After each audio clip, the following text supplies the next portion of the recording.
Okay, I hope this is working. I'm not sure. I'm waiting for feedback from people to tell me, hopefully indirectly on Skype, if this experiment is working. For those of you, if you can hear me now, this is today's a big day for Egosoft. We are launching X4 Foundations Update 3.0 with the big lever to move the world story plot, and Split Vendetta, the first expansion for X4 Foundations. So big day, we've worked hard for this, and so I wanted to play a little bit live today. And I'm not sure if this is working. Especially I want to see if it's also working on Steam. Maybe somebody can check and let me know if this is working or not. It would be great. If everything goes fine, then we should be live as well on Twitch, Facebook, YouTube, and ideally also on Steam. And I would of course also like to see the chat. Let's see if I can see you guys. Hello. Oh, I'm called Restream.io. That's not really a good name. I'll see if I can change my name here. And I'm not seeing those chat messages on Skype on Steam, unfortunately. But there are people there. Some from Facebook, some from YouTube. That's great. Hello, everybody. I see a couple of users already. So let's give it a couple of minutes before I actually start playing and see if this works, if the technology works. Especially, I would really like to see this also being streamed to Steam, because that's of course our... Ah, yeah, there's a window on top of it. That looks like broadcasting is working. Not sure.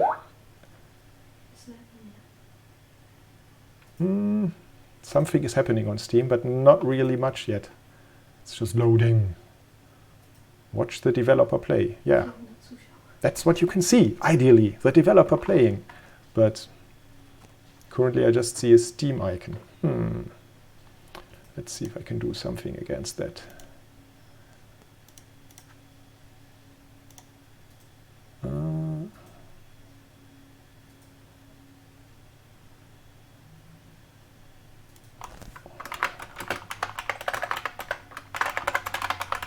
So sorry to everybody else. Takes a couple of minutes to get this going. But soon we will be playing X4 from a fresh new start. And maybe I also have a little help from my son here, who was also been testing the game together with me. And maybe I can already show you. He is the expert now. He will be joining with a little bit of more advanced gameplay. I can switch over to his screen if this works. Let's see. Over to his screen if this works. Let's see. Yeah, this seems to be working as well. So you can see he already owns a lot of stuff. So we could see more of that later. But in the meantime, I'll just yeah, please wait a few moments.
Okay, it seems to be better now. I think we are now also on Steam.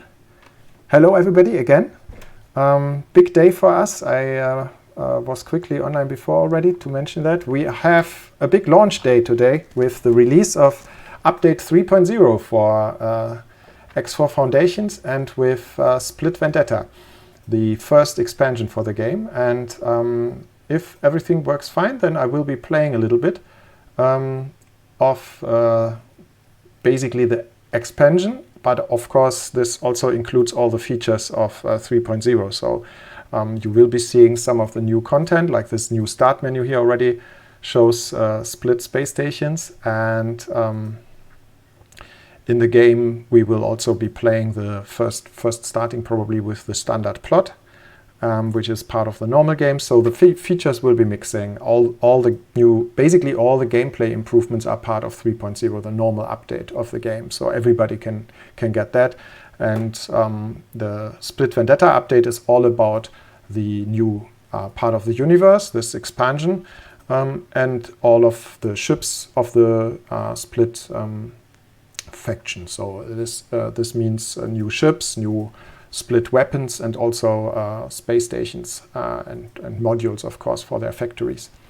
I will quickly switch over to my son here, who is also testing the game, to test if this also works. We will maybe later see him a few more times. Let's see.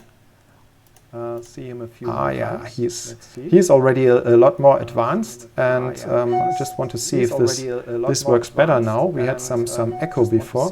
Maybe somebody can confirm if this works nicely now. So while I will be starting the game freshly from the start, my son here will be playing with. Oh wait, I know I did something wrong. I probably have to turn this off. So. This way it's probably better. This way it's probably better. Like so. Maybe I can. Like so. Maybe I can. Is the audio better now?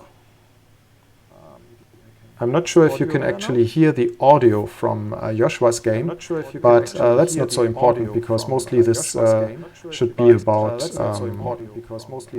Yeah, it looks like actually you are also getting in video from Joshua's game, audio from Joshua's game, so this should be working. Anyway, so I will be I will make the start from the beginning of the game with a fresh game start, and Joshua will be showing us some advanced gameplay. With he already built some stations, he already has a little fleet from the beta phase. So yeah, we can show some advanced stuff and some more beginner stuff where I am here. So let's jump in the game and see if this works. Ooh.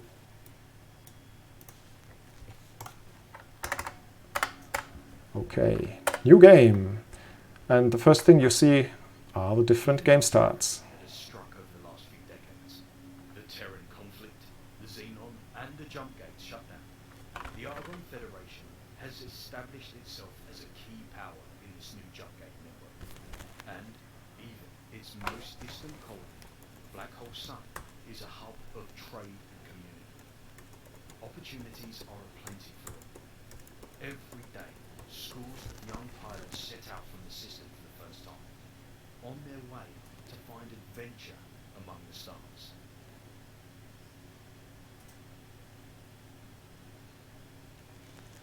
So this was the Young Gun game start. This is these are the old ones, the ones that are that you probably already know from X4.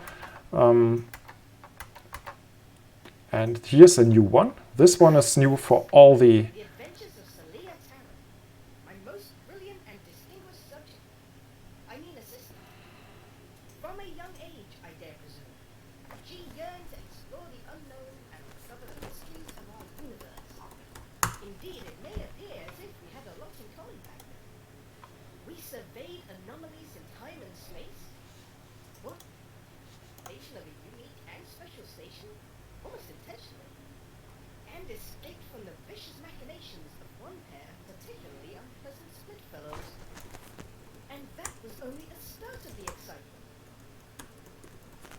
Okay, but we will choose a different game start. I will go to one of the new split game starts. There are 2 of them.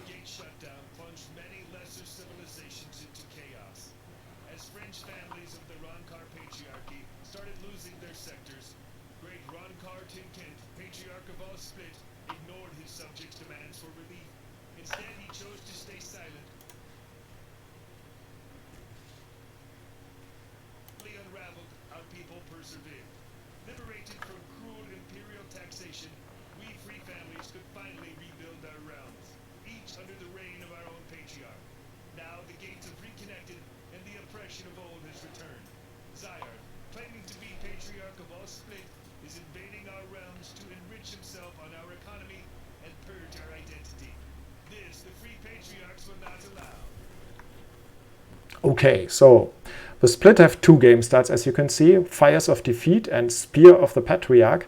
And they actually represent the 2 different split families, the different factions. They're actually groups of families.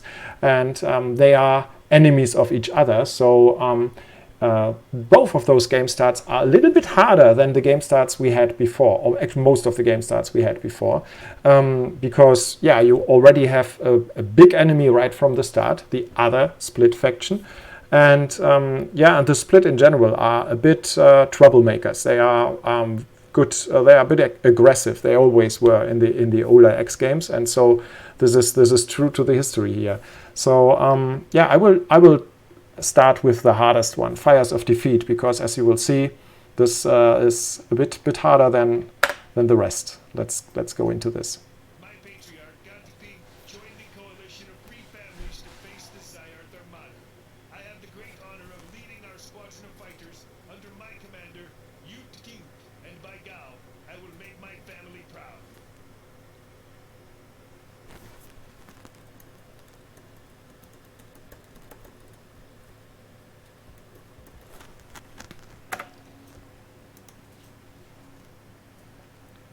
Okay, game is loading. So, yeah, this game start is a bit harder than all others because as you will see in the beginning, you don't even have a ship. You just lost a big battle, and the other game start shows the exact same battle, and the other game start is on the winner's side, the Zayarth families, and yeah, here you will be on the loser side. You just lost a ship and are left to die. But fortunately, somebody sends you a ship. Let's wait a moment.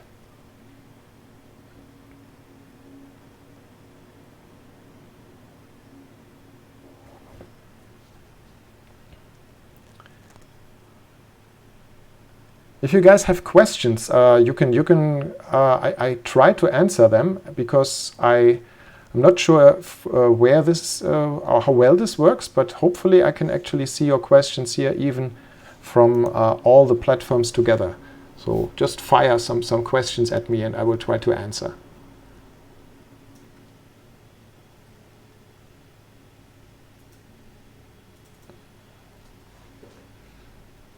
Here we are.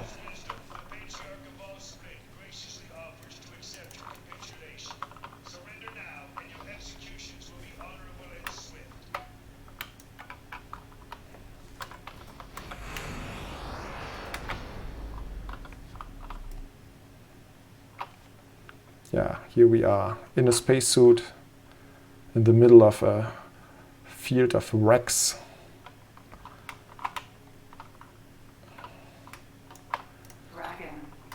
The ships that are flying around are mostly our enemy, the Zayarth Patriarchy.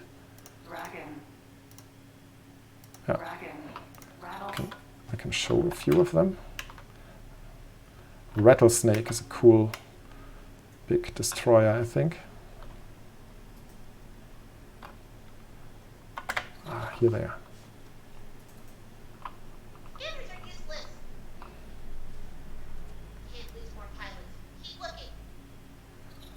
She's supposed to save me now. And as you can see, my oxygen is running out. So we now have a display of how much oxygen your spacesuit still has. And at this game start, in this game start at the beginning, your oxygen is already almost completely depleted. So We have to be careful to catch this ship soon. Where is she? Oh.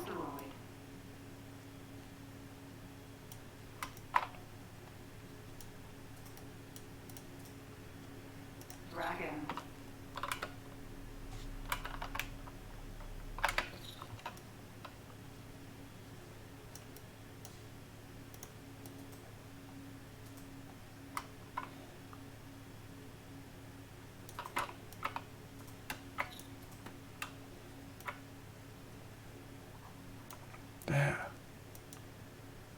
Oh.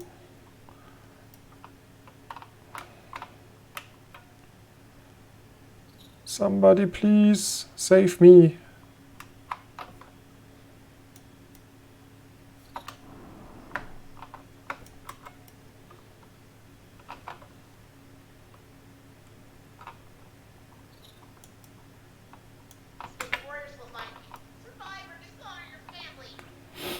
Yeah. Okay. Conserve oxygen, so bad I don't move. Any questions? I didn't see an oxygen indicator. What? Here. O2, that's the oxygen indicator. There.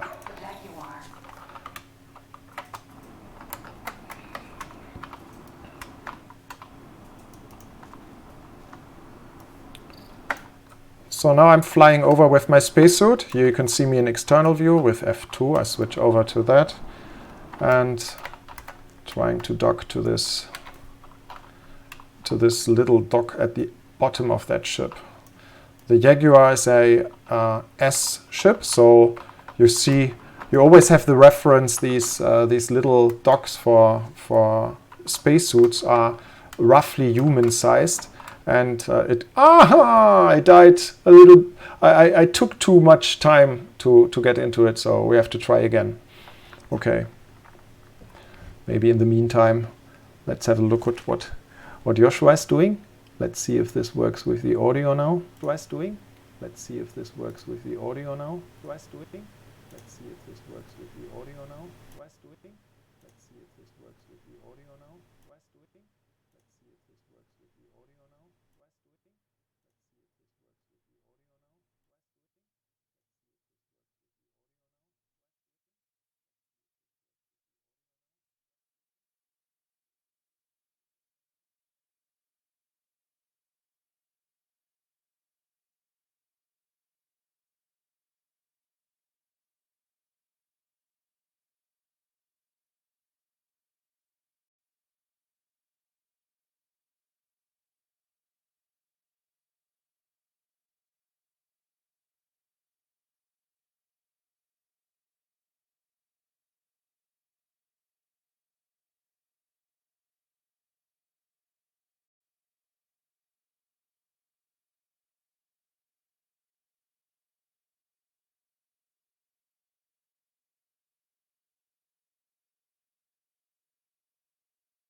Split graciously offers to accept your capitulation.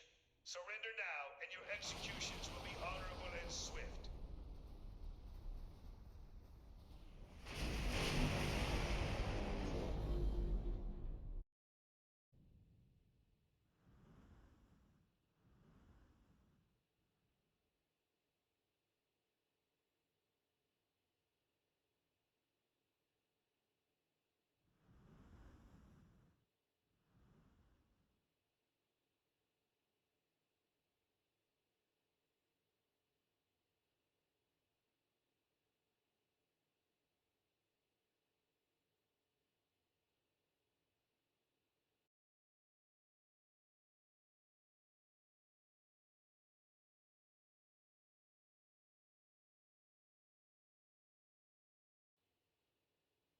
Can't lose more pilots. Keep looking.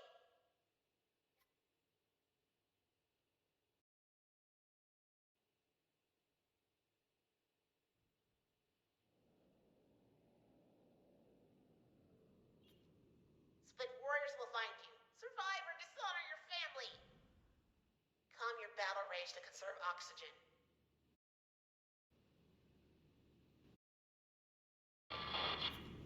Pilot detected. You're almost there. Okay, I turned the sound for the game a little bit up now.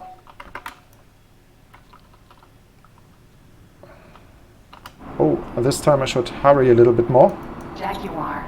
Sorry, I was distracted again with the tech problems here. Hopefully this time I'm in the ship in time. No. Damn it. Whew. I did it. Hello. You survived. Good. You're strong. They left us for dead. We make them pay for their arrogance. Take this ship and wreak vengeance. Yes. Will do. Okay. So the funny thing with this game start is you will see you have one mission now, and you see the objective down here in the corner: destroy the entire fleet. And no, that's not a good idea, of course, because I'm in a little ship, and my chance against those big guys are very, very slim, to say the least. So what I should do really is get away from here. Let's look on the map what they are doing and where I am. So I'm turning on travel drive. That's shift 1. That's one of the modes in the game. And this allows me to go far beyond my normal maximum speed. You can see my speed going up here to more than 2,000 meters per second. So this is already decently fast. And let's see who those stations are. No good. Hopefully they are not from Ziad. Ziad? 3 families, that's better. Let's see. Solar power plant.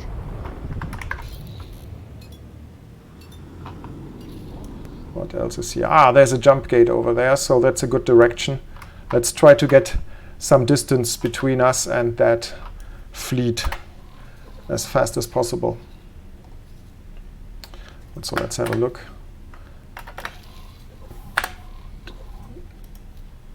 Ah, we have a satellites. So I'm deploying a satellite here already in order to have some live information later about that sector. The map will later always show me the data from where I'm currently am.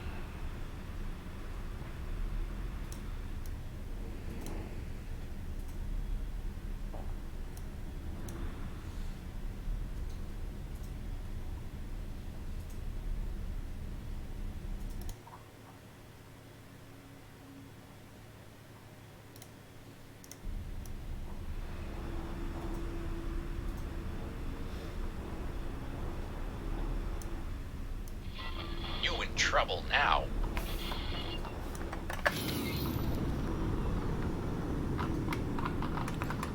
Okay, let's see where we are here. Okay. No enemies nearby, so maybe we have time for some long-range scanning. And see if we can find something. You in trouble now. Mamba. There they are again. Unknown station.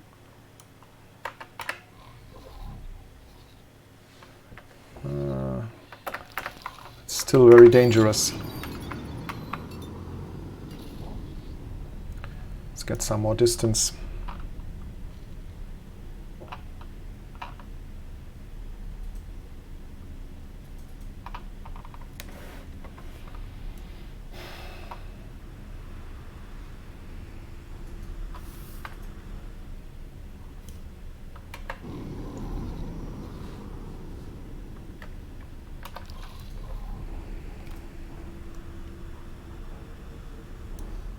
Microchip factory.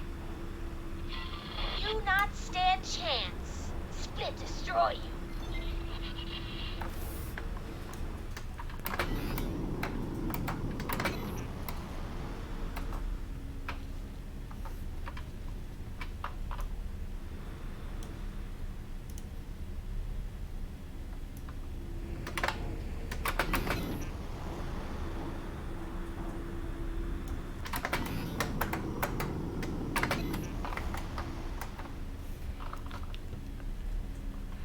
I am currently using the disable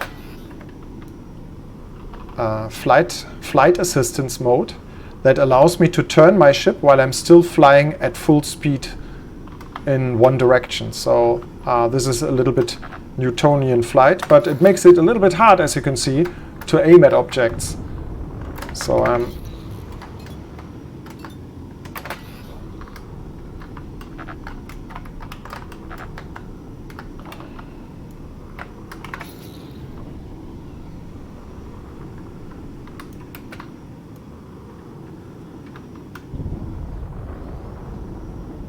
Jumpgate family ticker.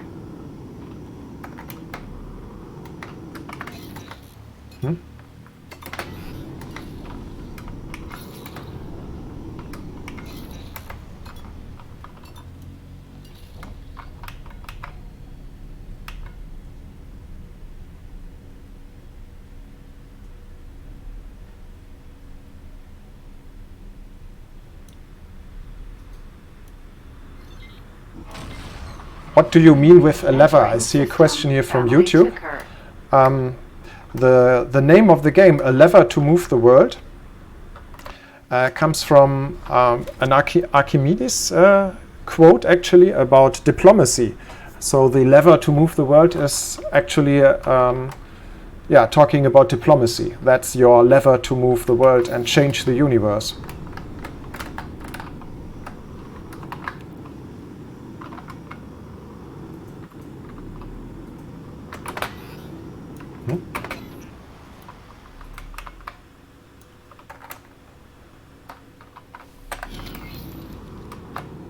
Let's see where we are.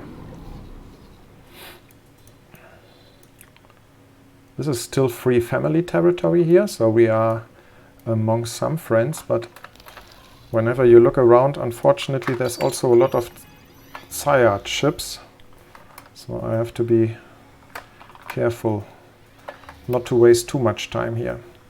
Next thing I want to do is actually, as soon as possible, start the main plot from X4 Foundation, the plot that probably many of you already know. So what I need to do for that is scan some data leaks and signal leaks on stations. This here doesn't seem to be a good place for that because there are no stations around. So maybe still go back to the other sector. How far? Let's see how far. Advanced electronics factory. 100 kilometers. That's okay. Field coil factory. Advanced electronics factory. Yeah, as you can see, the split sectors don't have so many highways. Actually, I think they have no highways. But the split ships are very fast, and so these sectors in general are more inviting exploration, are a little bit larger, and there's more room to explore while sectors with local highways, like the circle that is in the center of the original X4 Foundation universe, is of course a method to make the game faster and more, have a very dense and fast experience, whereas here you have more exploration and slower progress as well. So now I enable the station scan mode with Shift 2, and let's see if we can find a leak somewhere on that station.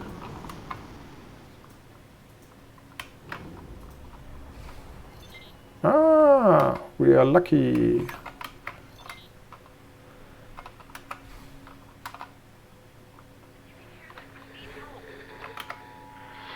She'll make better pilot than you. Can anyone hear me? I need help. Please, if you can hear this, I need help. One moment, please. Ah, that should do it. I had to disable my voice filter. I was beginning to think my messages were being intercepted by those split fellows. I'm a little disappointed that it was this easy. I don't suppose they sent you. Oh. It would be quite devious.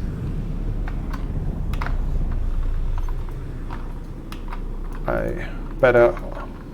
Docking granted. As I said, this game start is harder. Reported. Hull damage. No!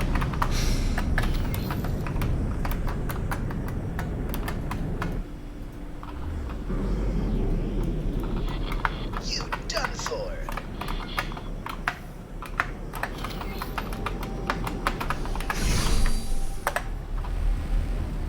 Phew. What should I call them? I suppose captors is quite apt. Employers? They let me work on my own projects some days, you see. Ah, yes, you see, I'm in a spot of bother. I'm in the middle of some important scientific research, which I'm unable to pursue personally from my current location. I'm looking for an assistant to aid me.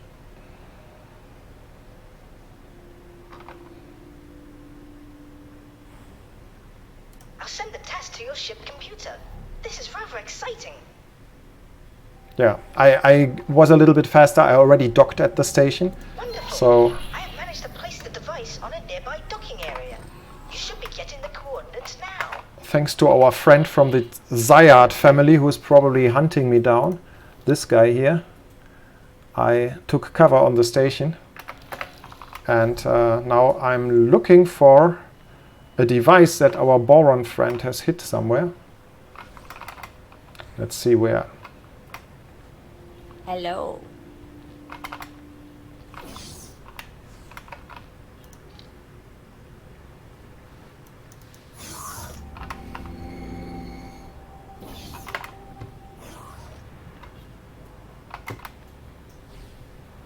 There it is. Very good. I see you have found the device. This will allow me to monitor your activity and perform experiments remotely. Please keep it safe. Inventory items. Oh my! It seems your pulse is elevated. You must be very excited to take part in this expedition. I'm glad. So, shall we begin? I will attempt to direct you in the best way possible. Please be patient with me. So here's that interface unit. That's my inventory. And the inventory, the player inventory, is different from my ship inventory. So when you see my normal ship menu, let's first go back to the ship. This was on the other side. My ship is standing over there, so I can walk over, or I can just, if I'm lazy, just go this. Or I can just simply press Shift D. That would immediately teleport me to the ship. But it's so nice to climb up the ladder, so here we are. Jaguar. So the ship information menu shows you information about your ship and usually also ship storage. But right now there's nothing in it. So here you see the filled capacity. So this is as opposed to the inventory. You have larger objects that are stored in your ship, and obviously wares used for trading are normally in large containers, and that's why you have transporter ships flying around in the universe. But inventory items are the stuff that you have on yourself, and that's usually for missions and also for crafting, things that you take with you when you go from one ship to another. Because later in the game, of course, you can own many ships, you can teleport, hopefully soon, hopefully thanks to this friend we just made, and he will help us discover this new technology. Let's do what he tells us, but first check if there's anybody nearby who doesn't like me. Looks okay now, so I'm undocking.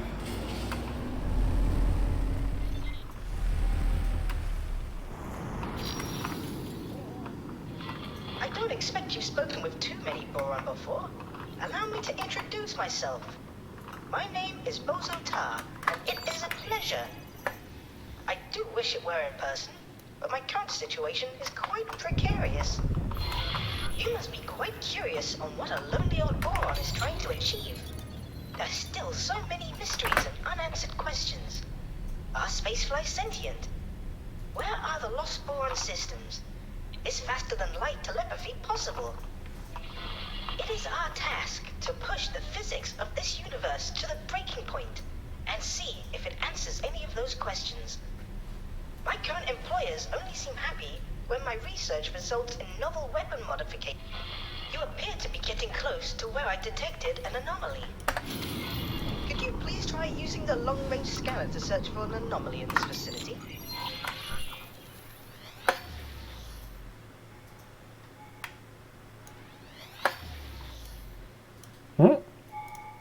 Unknown station.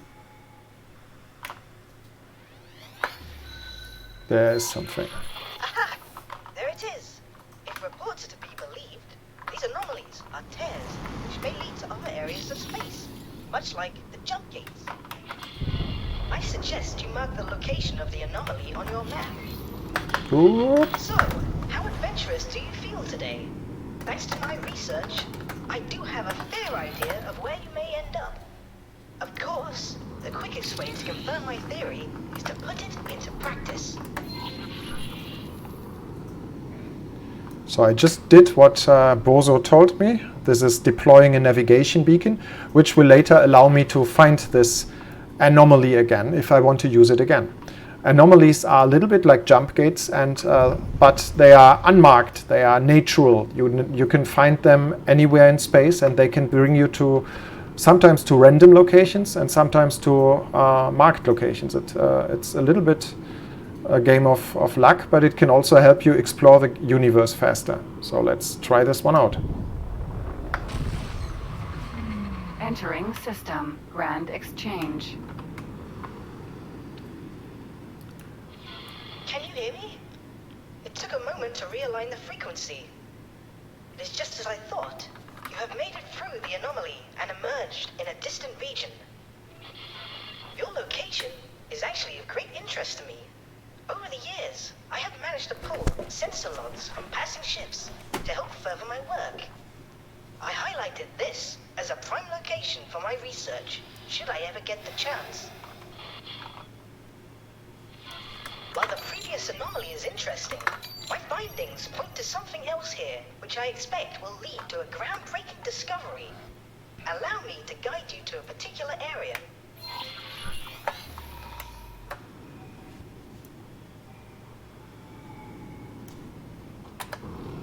I should also deploy a beacon on the other side, roughly near the anomaly. Empty space. And now follow the instructions. And always when I fly through asteroid belts like these are ice asteroids, there are also ore asteroids over here, especially in the early phase of the game when I'm not so rich yet, I'm always looking out for crystals. So sometimes turn off the monitor, the cockpit and the HUD for this, so you can see better the little blinking of asteroids. But let's first follow instructions and fly towards this location.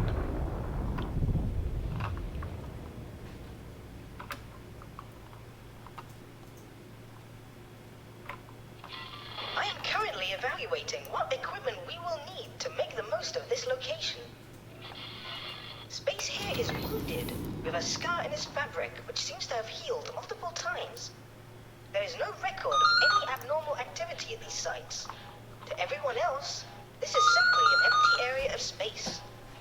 In my search for signals from long-lost boron, I have detected multiple scars in space which continue to spew a multitude of particles and radiation. In a bustling sector such as this, it would only be seen as background noise. However, some of the noise seems to have artificial form. We are going to tear this scar wide open.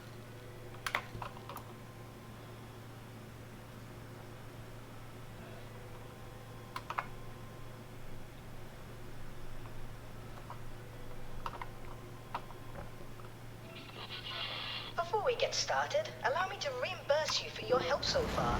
I do hope the Split don't mind me using their credit account to help fund our venture. Ah, this is nice. I mean, I don't have a lot of money yet. Now, the experiment. You will first need to place a satellite around this area in order for us to better understand its nature and how best to provoke the anomaly. I suggest you also deploy a resource probe so that we can see how the anomaly has affected the local environment. You should be able to acquire these deployable items from stations which offer upgrades. I know of such a station near your location. I will add the information to your map.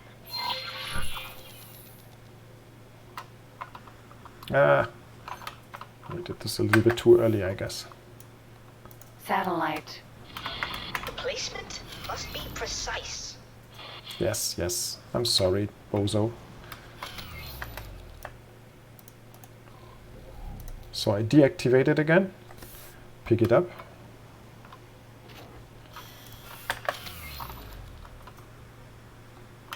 And drop it at the right location again.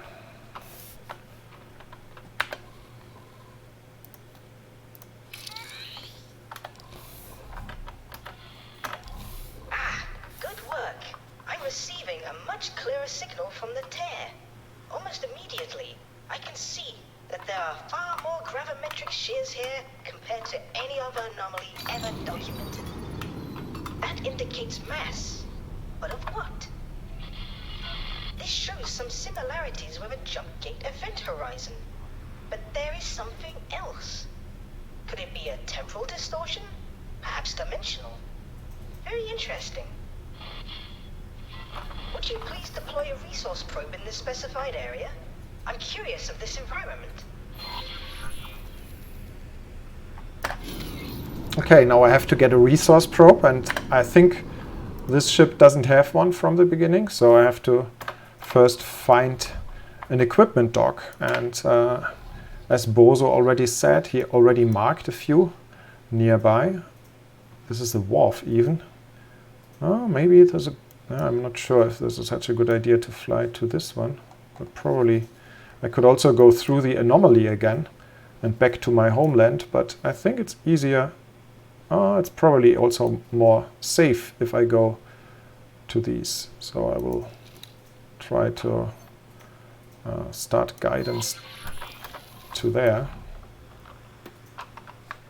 Autopilot. Engage. Superhighway. Unknown sector.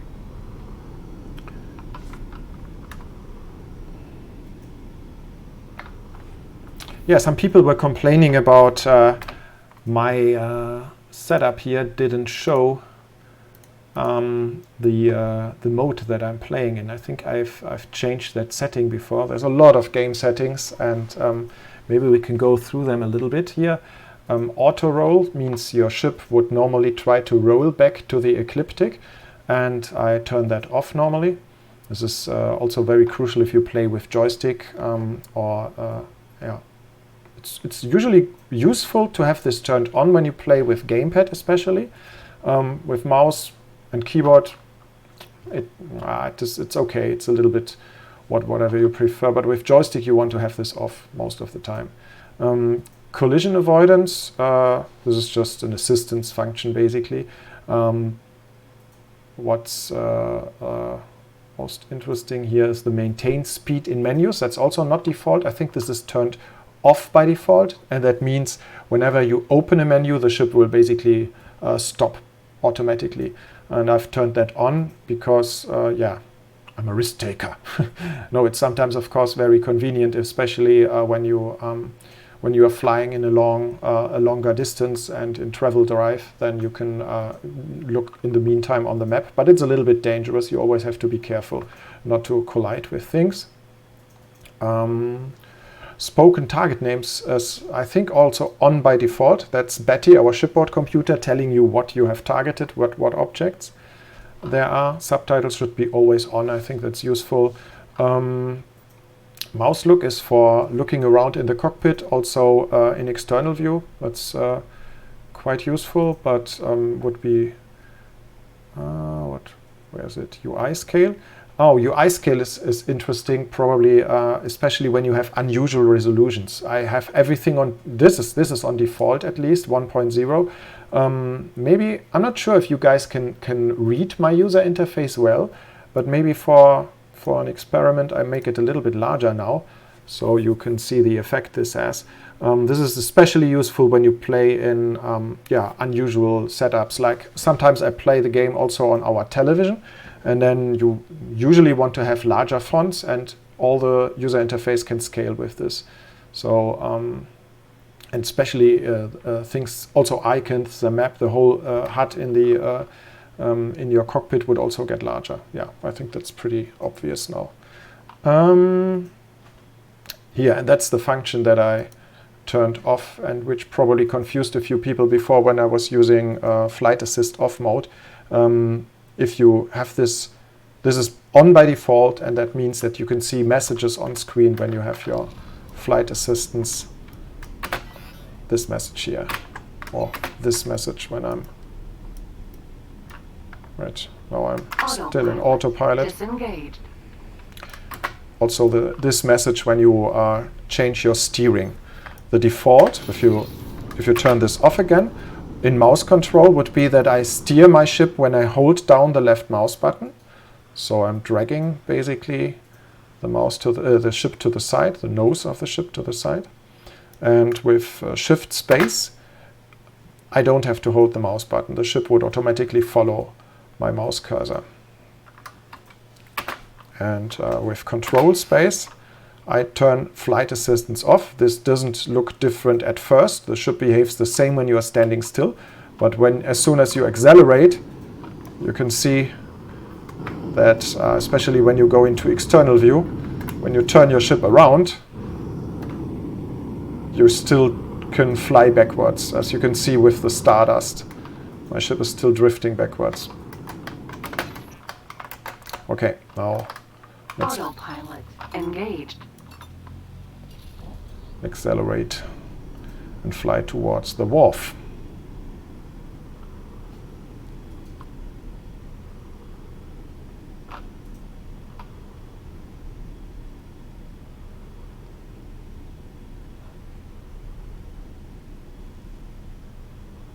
Oh. Autopilot disengaged.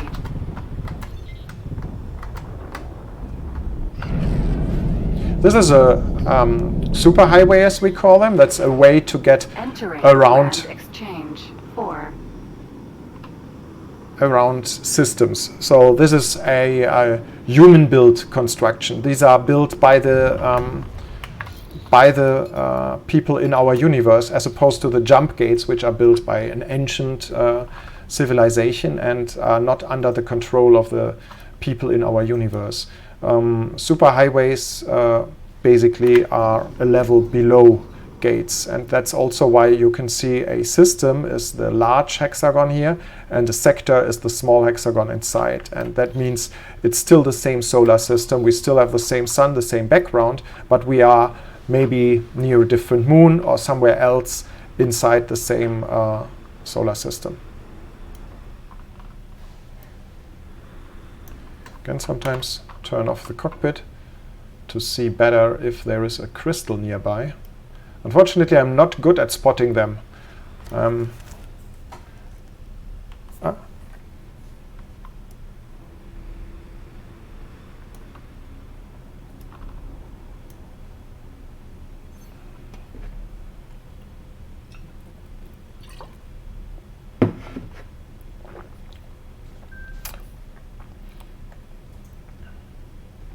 Another thing that we can do while flying a longer distance is checking for missions. Since there are no stations here, that's a lower chance of getting missions as well.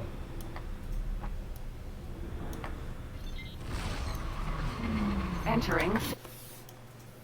Again. Sorry.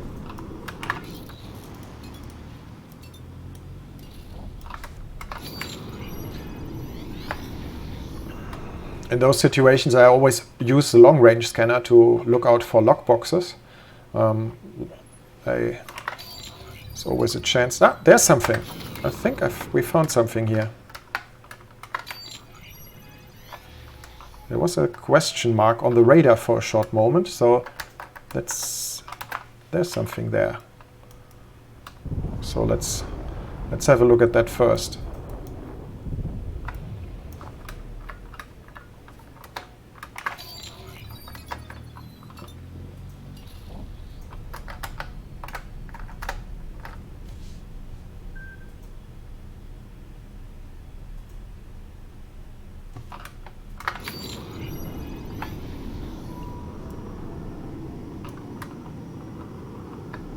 Unknown object.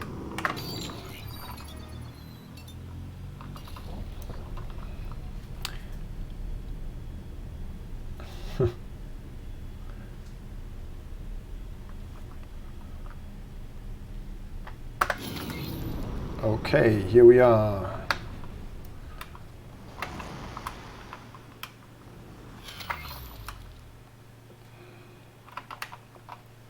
At this point, you should check your weapon configuration. This ship is pretty simple. It only has one weapon, and you can see the configuration in this menu here. These are the active weapon groups, and with one weapon, of course, there's not a lot to configure. But for opening lockboxes, if you have a ship with multiple weapons, it's not a good idea to shoot with all of your weapons at once, because there's a very high chance that you will destroy the box. You have to shoot carefully on those little locks here, and for that usually it's best to go into this weapon configuration menu and turn off all weapon but one, basically, and also try to use a small, ideally a weak weapon, but it's not so important. But what's more important is that it's precise and allows you to shoot at a small thing like these little locks. What you should look at in the HUD now is the little dot, that little thing here that's moving around, because that's actually where your laser is, or where your weapon is pointing at. You can see this when you look at your own ship from the outside. You can see how the weapon gimbals around, how it can move. And the little dot in cockpit perspective is basically showing you where your weapon is exactly currently aiming at. So when you aim with your indicator, the little dot shows you that you are actually hitting it. So be careful when you are near such a lockbox. Also, there are sometimes there are also explosives inside, so you have to be careful. So these are all inventory items that I now picked up. We can have a look at them. And some of them could be illegal. In that case, they would be, I think they are. The AGI heuristic core up here, that's an illegal item in this territory. So I have to be careful now. Whenever police ships come across my way, I could potentially be scanned and could be in trouble with police. So I have to be careful. The alternative is of course to drop it. I would never do that, but the other alternative would be to sell it. But this is a crafting ware, so I wouldn't want to sell it, because all of those things are good for much better things later in the game. So that puts you a little bit in a position where you have to be careful and think about what you do with those things. You can actually also hide them yourself in lockboxes again. Later you can also place them on your headquarters, so you could put the illegal inventory items on your headquarter while you are flying around and have no problems with being scanned by the police. But also, when you are scanned by the police, usually you have a good chance of just running. You are not losing a lot of reputation if you do, and if you are quick, and if you don't get into a fight with them. So it's not terrible. So most of the things we just found are crafting wares, but we are just starting, so this is not enough. This thing here is something new in 3.0. That's probably interesting to many of you. This is something you can use later in the game to train your pilots. So this is a basic seminar. There are tiers, and you need increasingly better seminars to teach your better pilots. And we will hopefully, maybe I can show this even later in the game. Yeah, trade wares are the ones that I can, basically also inventory items that I can later sell. Let's go back to this place.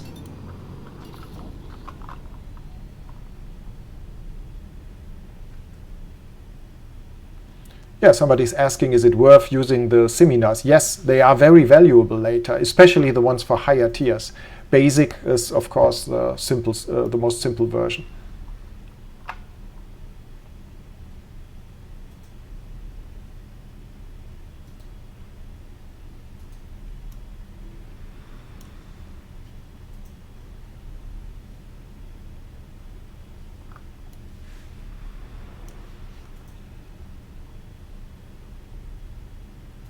There was a question. There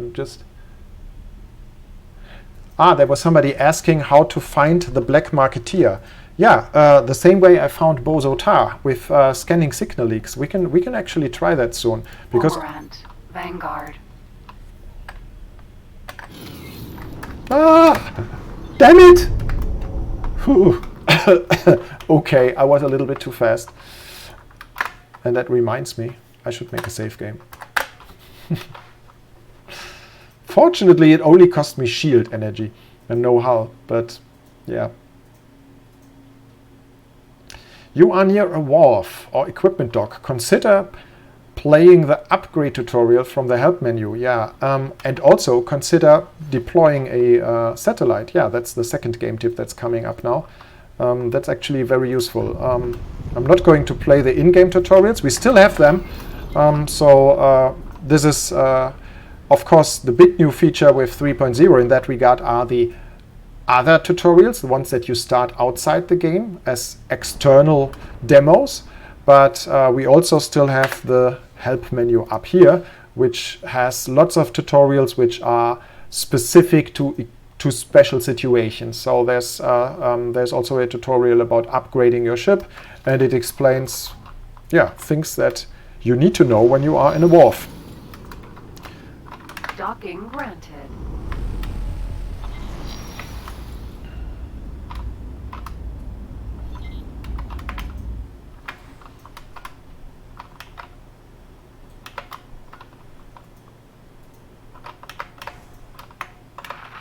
Requesting permission to dock.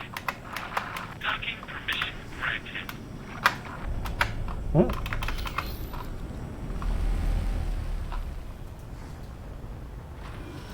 Successfully docked. Welcome. So this is the upgrade menu for my ship, and as you can see, I could theoretically already buy new engines. Actually, I'm surprised that they are selling me so many engines already at this reputation level, because many of the upgrades are depending on your reputation with this faction. But this is just an S ship. Many of the more advanced ships, the M class especially, the bigger fighter ships, the weapon upgrades for those are only available to really good friends of a faction. But S ships are not so critical here. Here you see the actual weapons. As they give engines are, it seems, not limited, but the weapon upgrades are. All of the red ones require, and you can see this with the mouse over here, Ministry Military Equipment License. So this is the Ministry of Finance faction, and they have the military equipment license, which you probably get with, or you can get with reputation 10 or 20, but I guess this should be 10. Plus 10, of course. So what we need is the, where are they? Resource probe. Maybe more than one. Oh, how much are they? I'm not as rich anymore as I used to be. I just gave up my save game before where I had many millions, and now I'm playing only with 40,000 credits. So, nah, only one. And yeah, I cannot afford much. So, what else? Actually, I would really like to have the docking computer at least get Mark 1. Targeting software is not so important, but trading computer, I really have to be stingy at this point.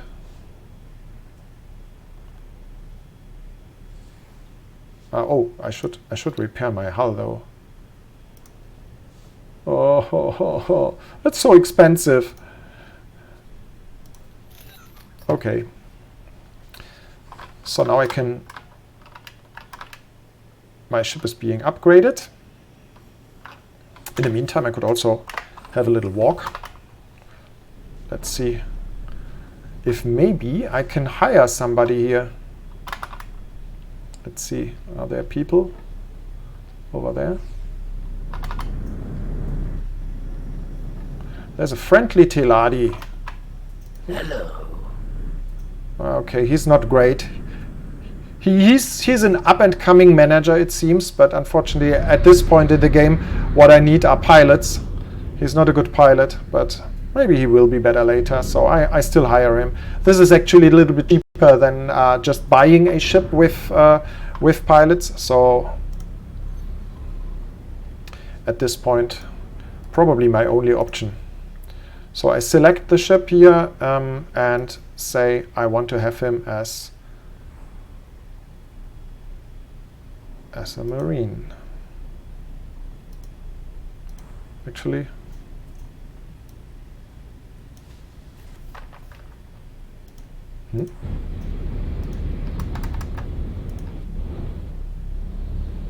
I will do my best to maximize your company's profits.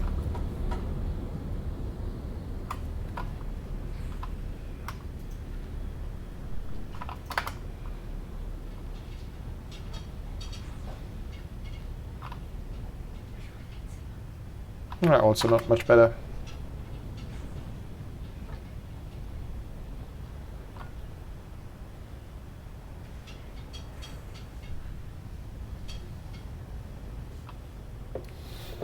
Danke.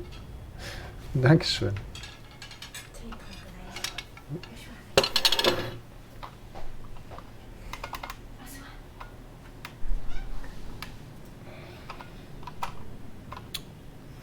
Ah. No, he's cleaning the Teladi. That's important.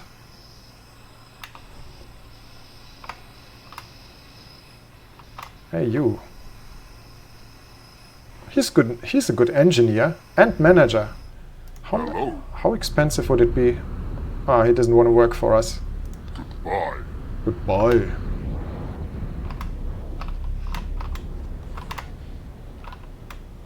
Jaguar. Let's have a look. Information, crew, and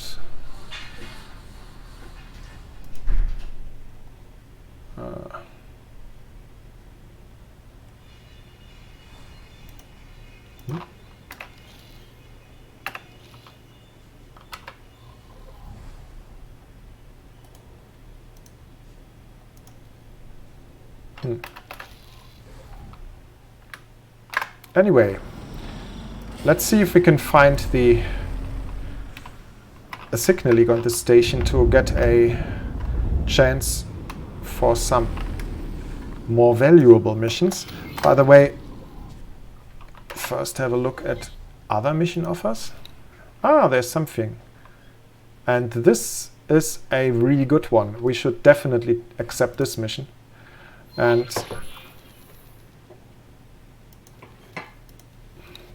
now this is, as you can see, this is also a plot mission. Now I already have 2. And of course my game start mission, Path to Vengeance, which is still my greatest desire, to have vengeance on the Zayat family or Zayat patriarchy. But yeah, difficulty level impossible. So this is something for really late game. So I put that aside for now. The scientific expedition, that's the mission with Bozo Ta, and I have to bring this resource probe that I just bought. And this is now the Hatikva trade revolution, and I should definitely follow this as well. So we will see how we can play them side by side. It's also maybe have a look at the briefing here.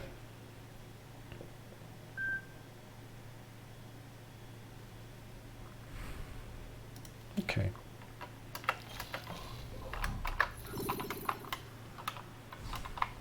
Ah, this looks good. Decode this transmission. Keep it to yourself. I have work that needs doing.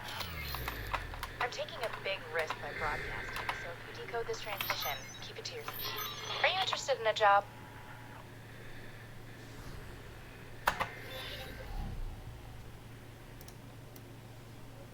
Oh, somebody complained that they couldn't see my event monitor. This way it would also not be good. Maybe here.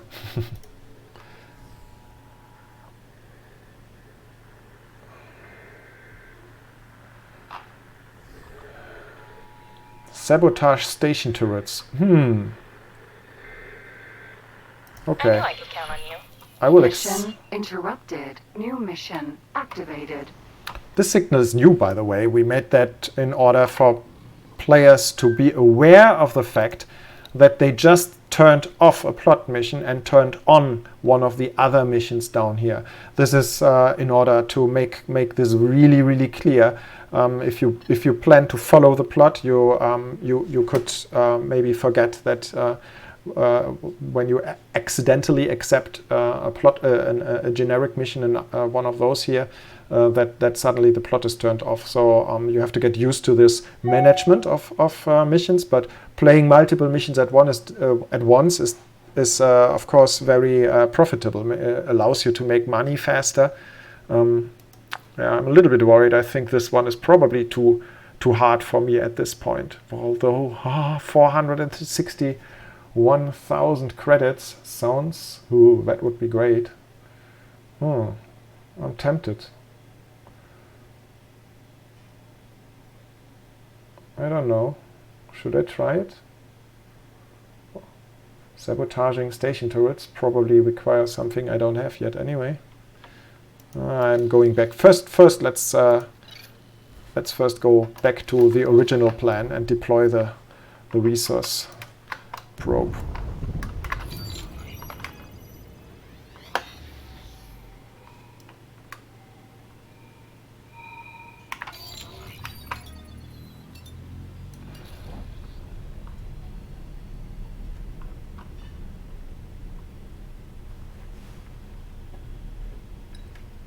Autopilot engaged.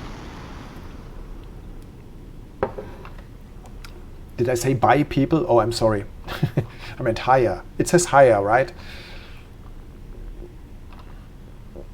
Slavery is a big topic in the game, by the way. There's the split are all about slavery.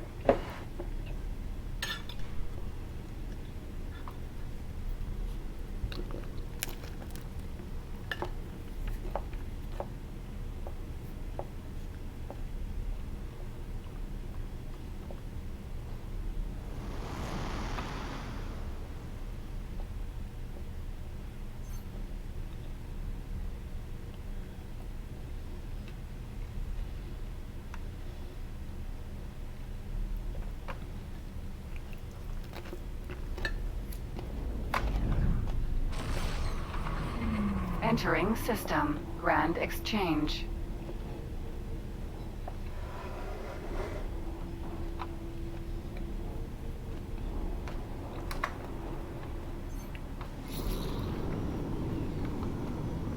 Autopilot. Disengage. Autopilot. And autopilot. Disengaged.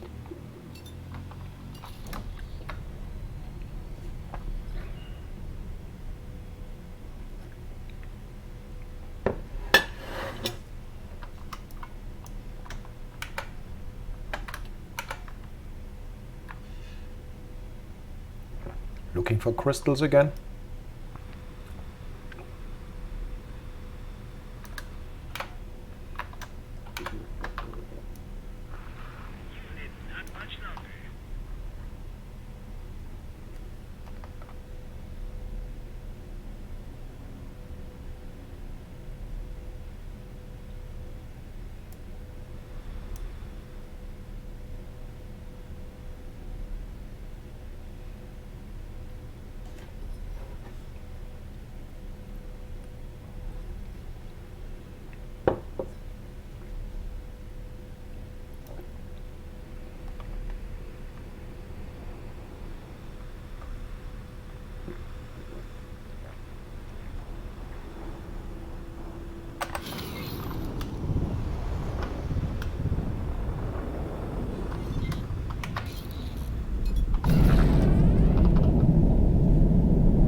Entering Grand Exchange 1.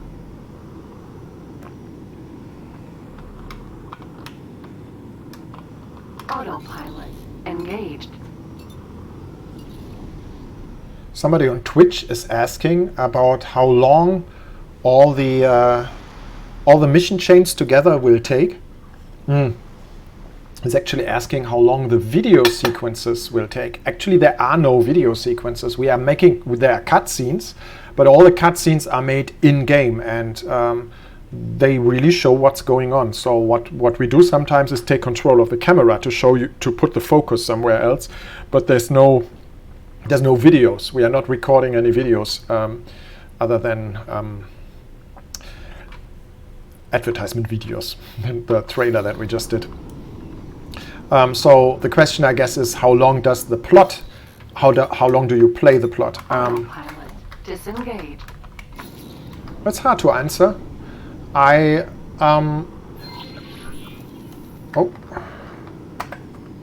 Let's not forget my job here.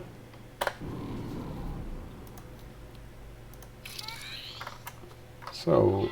You will now be able to see the yields of the resources in the area, should you wish to extract them. As for our research, it seems that nearby objects are covered in exotic particles, possibly spewed from the anomaly. I hate to be a bother, but I have an idea on how to proceed. We will need a ship to be flown to a very precise location near the anomaly. If we fit the ship with the right equipment, we may be able to open the tear wider and have a better idea of what is on the other side. This will likely end up in the ship's destruction, so I will help cover the expenses of acquiring a new ship for the task.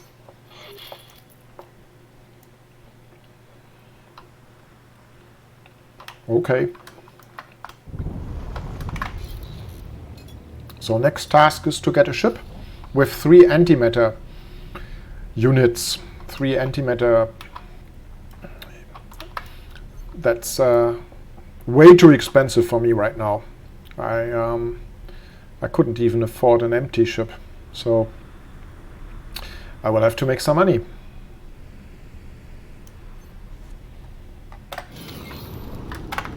Which reminds me, let's have another look.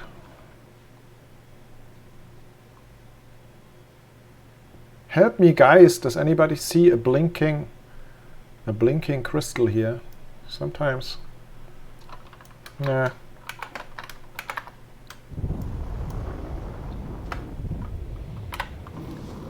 Some mission offers. Maybe I should fly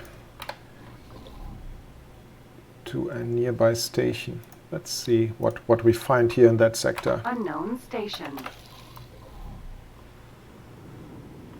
So I will explore a little bit in this direction and see what I can find.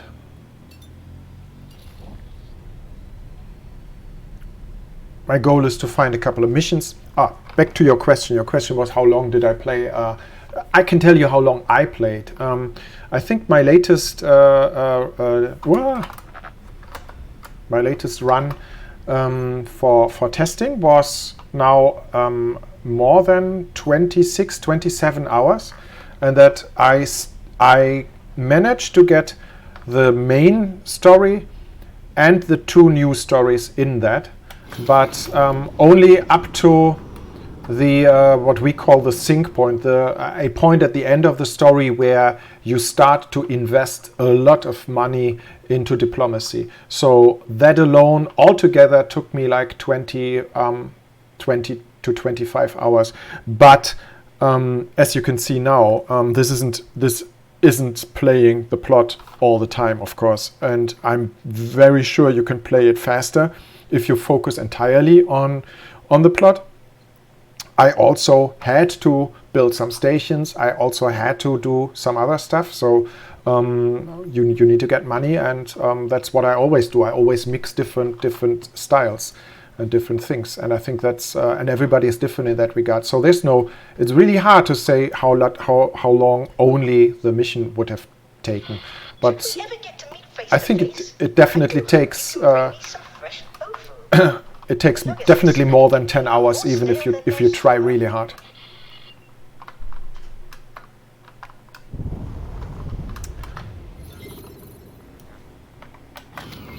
Let's have a look again if we find missions here. This one looks promising. I'm not sure if my ship is strong enough for this, but I will give it a go. This looks so promising. 280,000 credits, that would be just so nice. And I have to return something. So I knew I could count on you. And this one Mission interrupted. New mission activated. This is deliver foodstuff. I don't know. It doesn't say I have to do this quickly, so maybe I can accept them both. I knew I could count on you.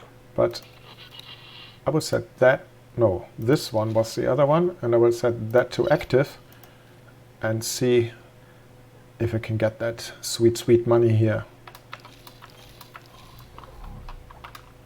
Any signal or data leaks on the station? It's always worth flying a little bit around the station to see if you find any data leaks, especially data leaks. Data leaks look a little bit different from those signal leaks you saw before that offer you missions. They are red and have a slightly different look, and they also sound different.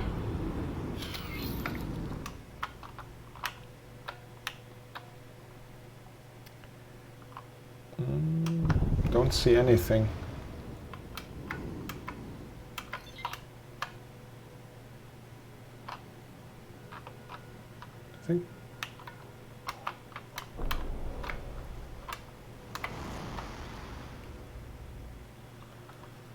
Doesn't look good. Okay.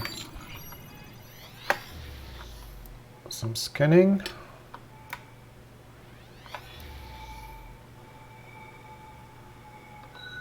Oh, there was something. Wait. That's probably. Wait. Factory. Wait. Is this the direction?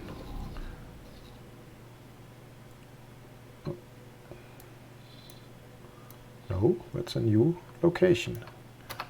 This is not where I was coming from.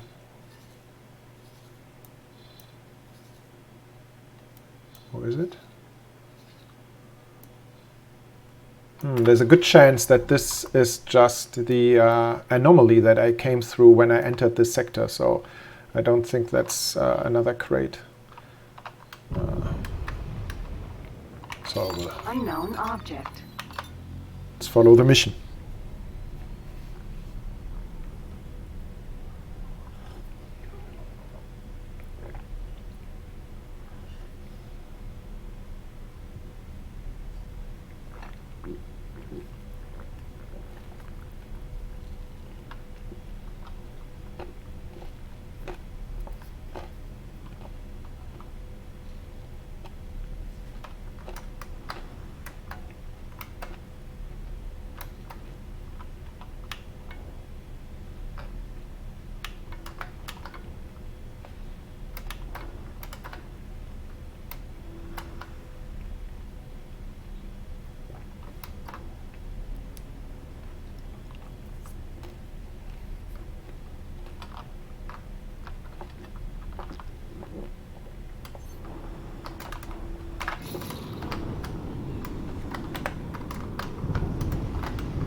system. Nobilious fortune.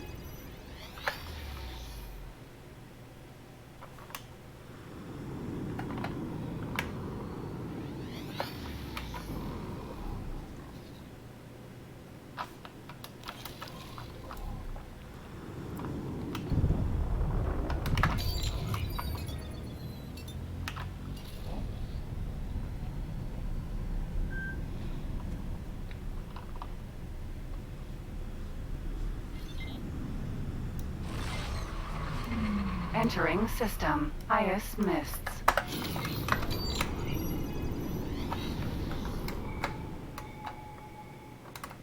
I think I saw a blinking question mark for a moment, but I'm not sure.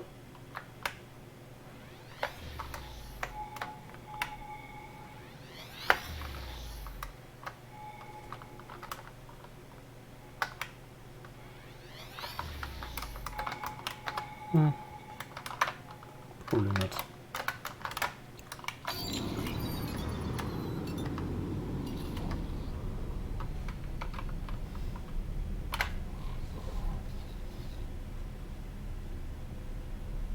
This looks like could be dangerous.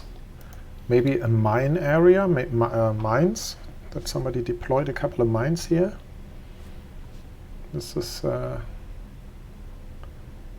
this could sometimes be also a mission. Let's see. Is there a mission offer here? Deliver 30 carbon filter for 60,000.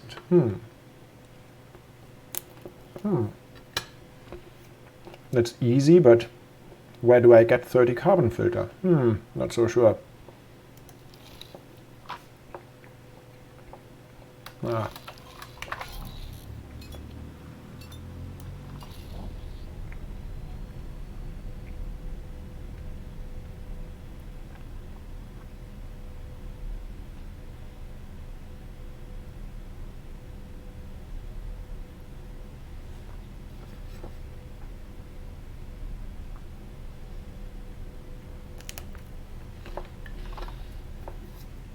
Somebody is asking which game start I used.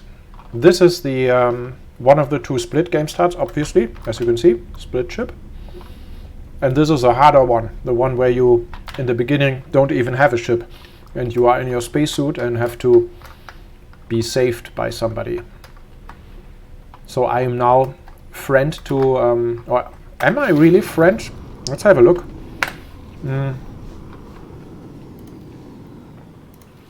No, here. I am neutral with most of the old factions, with the Argon Federation. And I'm even a slight, oh wow, I'm even at -5 with 3 families. But I'm really enemy to Syard Patriarchy.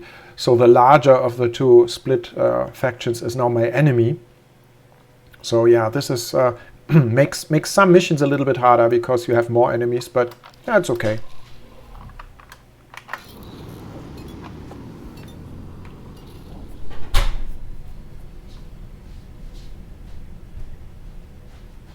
Unknown object.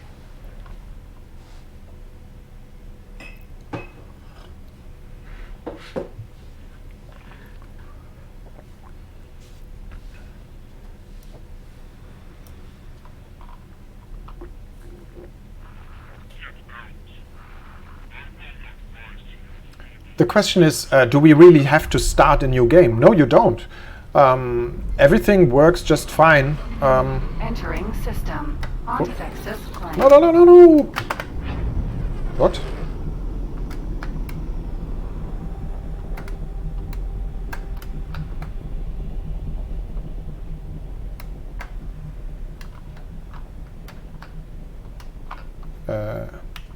This is the wrong direction.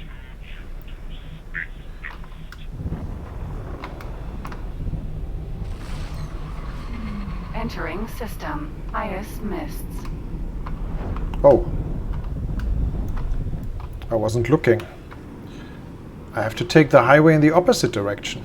So I wasn't really looking.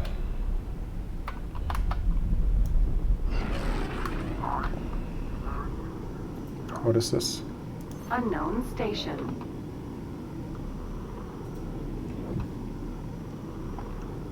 So now I found the highway ring, which is which is like the core of our universe. And it's once you find this, you make you get a lot of economic access to the universe. This really allows you to trade and get resources for your own factories much quicker, because you now see a lot of stations right and left to this. So whereas especially with the game style that I choose in the split universe, you have a lot more exploration and empty space, and it's a lot more stretched out and slower. Here, this is like the absolute opposite. Here you have really dense universe. A lot of, as you can see, a lot of stations are next to each other. This is like the central hub of our entire universe.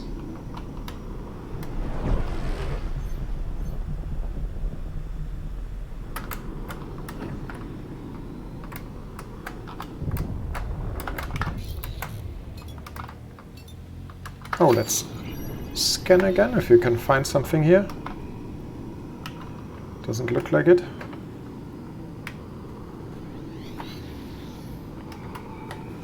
Okay. Oh. Uh-oh. I'm sorry. Kann ich zu dir wechseln? Let's have a look what my son is doing, because I just made a mistake with the window here.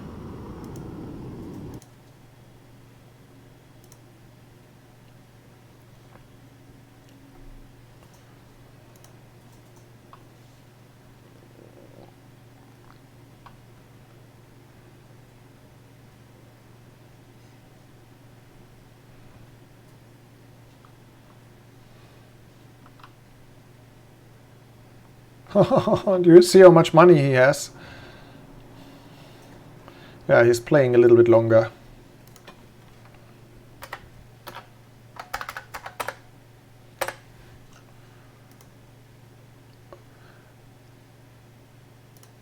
Yeah, for this stream I'm playing in window mode, which is unusual for me. Normally I have full screen.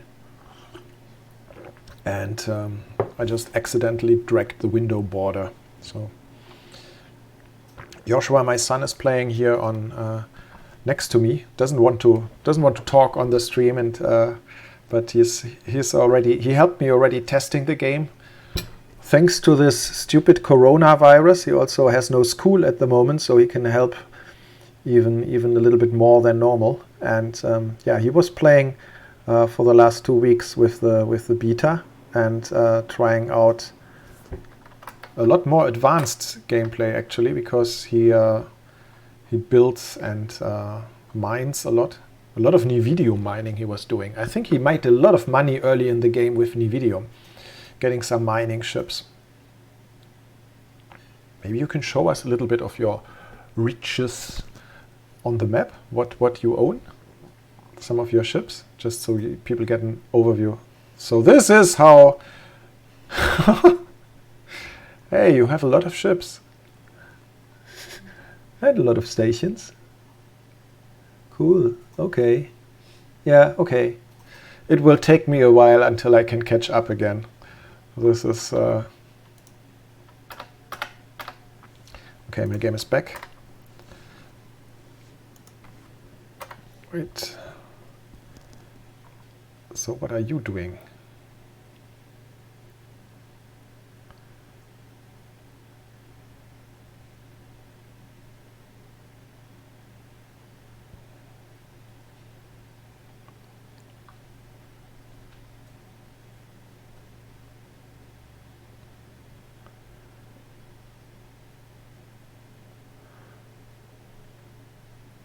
This is cool. I think we don't want to show too much of what Joshua's doing here.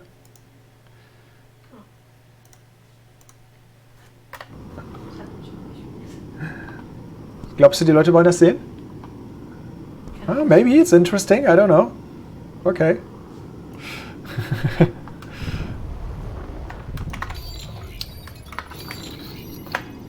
Bitte schön.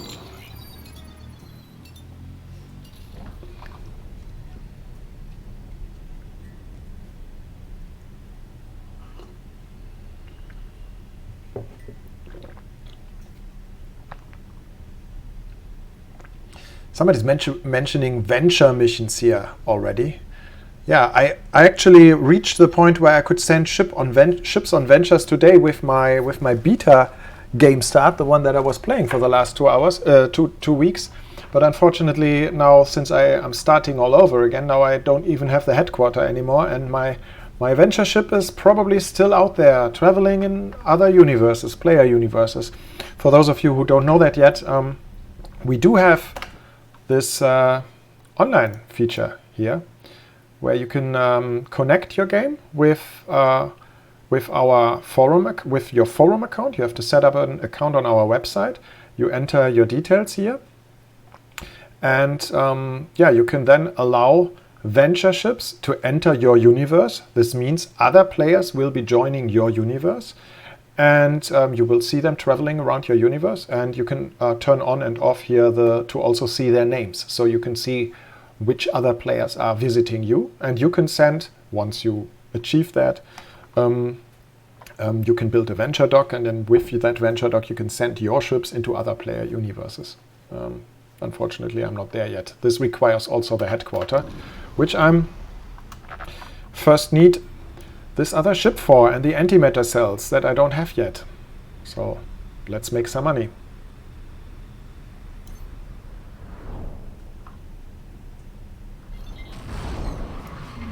Entering system. Yanamus Zura.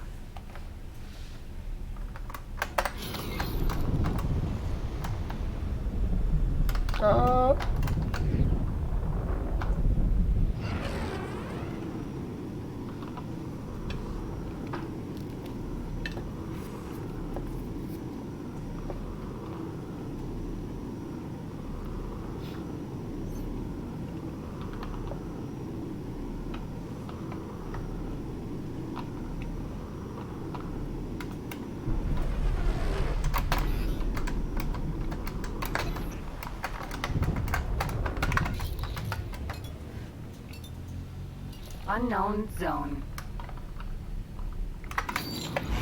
Ah.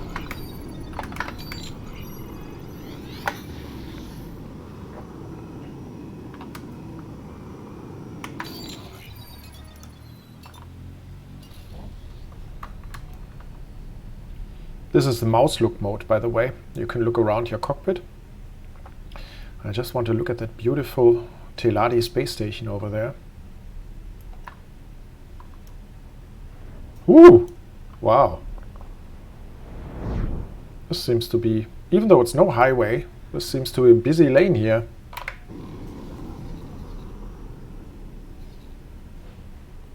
Ah, there's another of those. This is probably a minefield.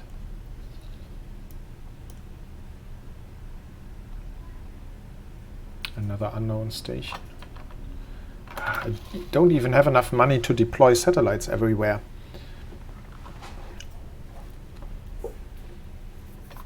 As soon as you are a little bit richer, you should do that. You should always have satellites with you and put them everywhere. This easily makes the money back later in money with trading. Entering Yanamus Zura 7.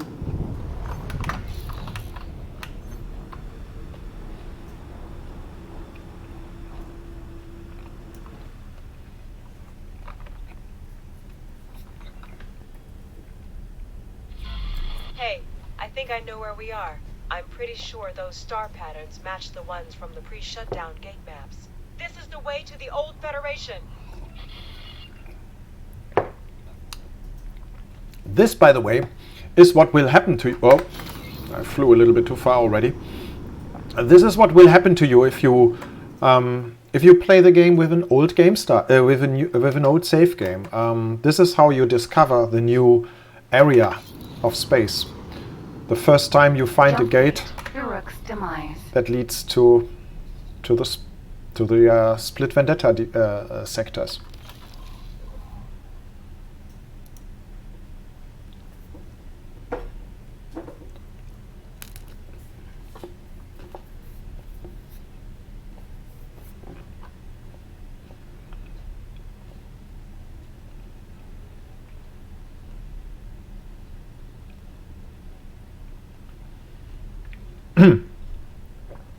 Somebody's asking. Yes, using mods will disable ventures because we have no control over what ships you have and what... Entering system. Uruk's demise. Whoop. Oh, wait.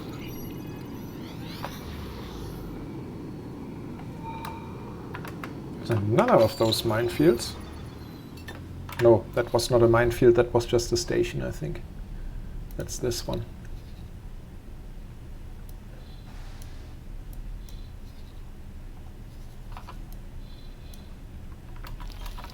So I'm back in my home territory now. I'm back in the Split universe.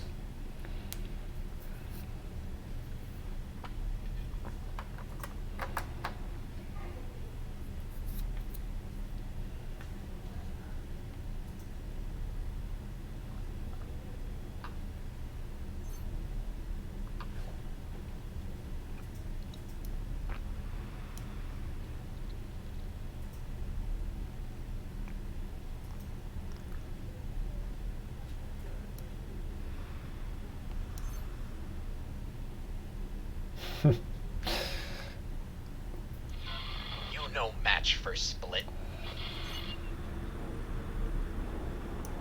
And I don't care to be a match. This is not really worth it.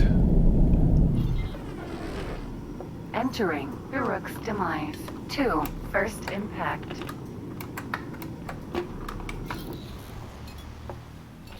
Unknown ship.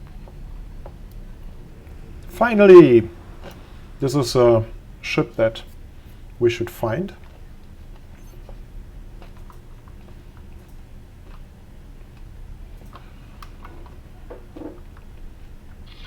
You not go home after this.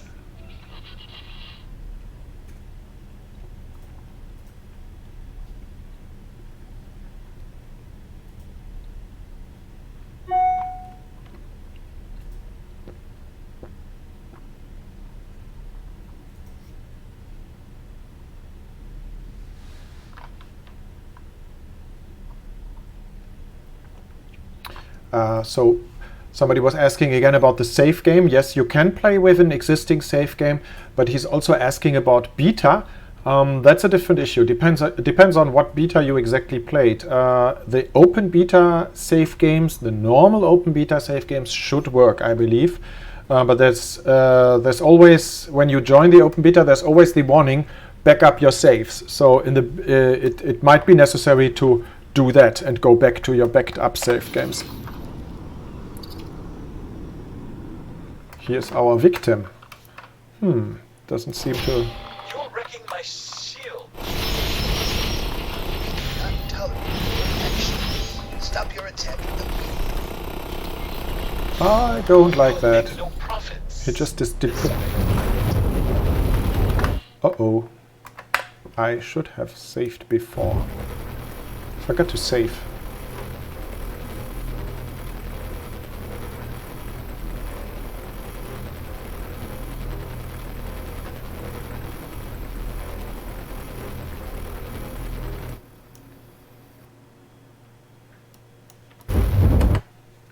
Uh-oh. Somebody was complaining that my music is muted. That was also because of the streaming before. I can turn it up a little bit, but I think that makes it harder to talk over. Because I hear the sound very loud. Maybe I should change this. Like this. Oh, I'm not sure if I'm going to survive this.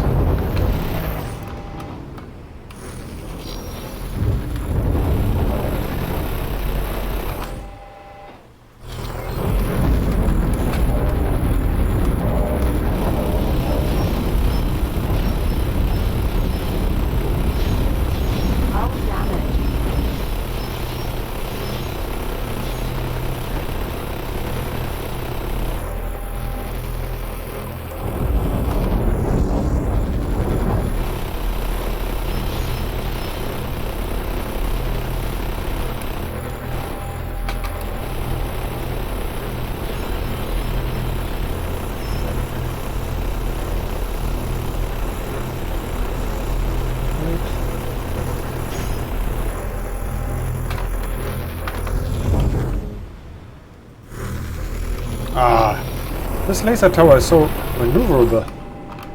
Damn it. It turns too fast.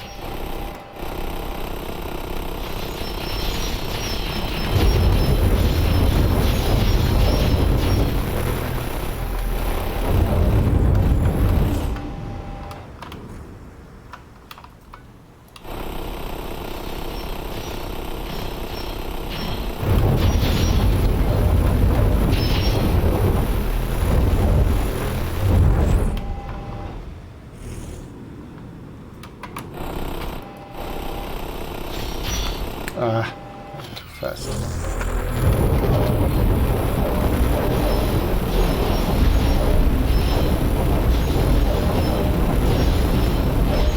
Ooh. Okay. Solar power plant. No. BOA.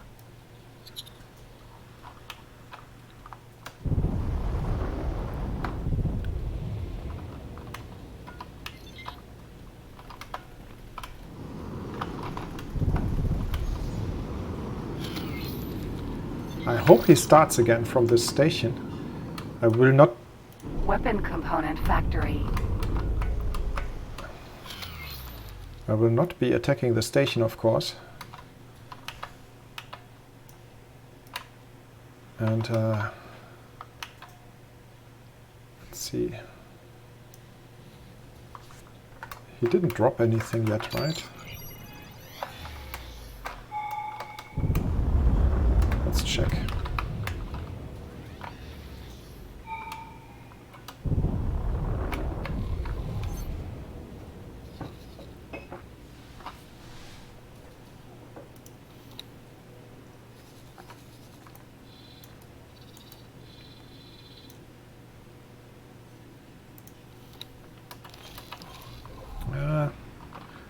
Probably have to do some other things before.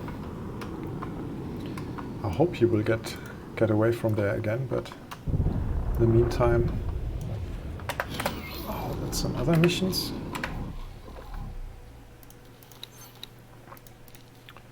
Repairs required. That sounds nice. Solar power plant. How far away is it? Ah, that's nice and nearby. That's a good one. Let's do that quickly. Solar power plant. And see if we can make a little bit of money.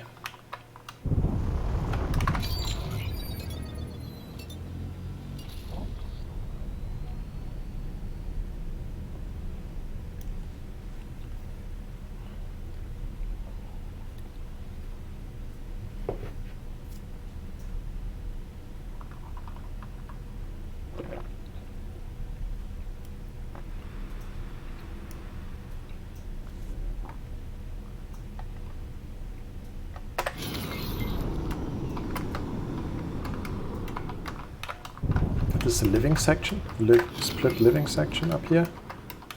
And something is to be repaired.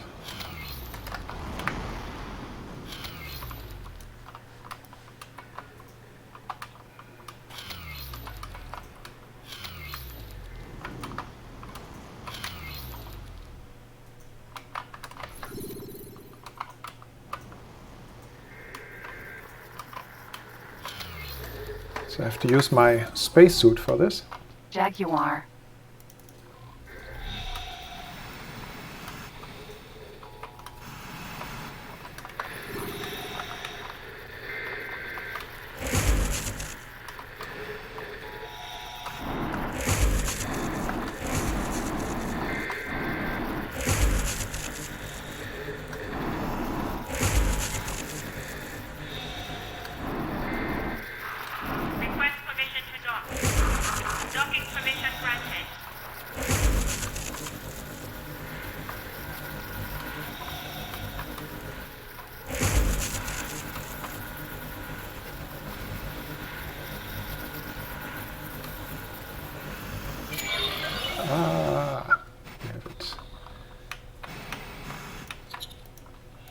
Docking granted.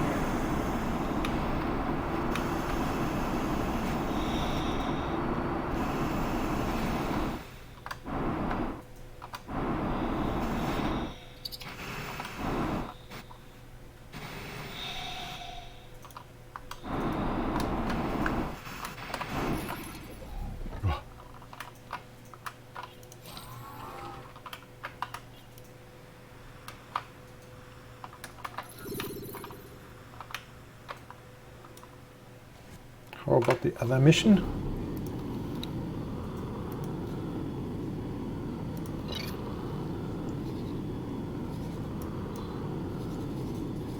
I think looks like he might have started again.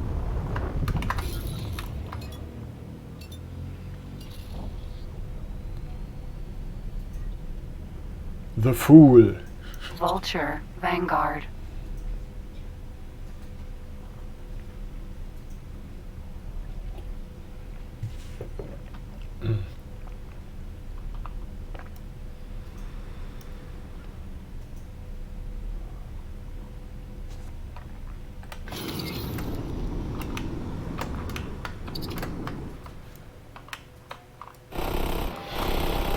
No, he does it again. How many of those does he have?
Ah, damn it. We managed to dock again.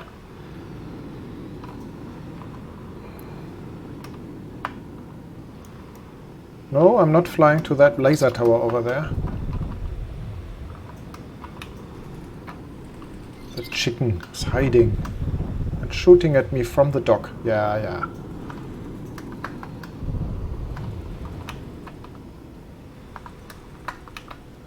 Let's see. Is this a solar power plant?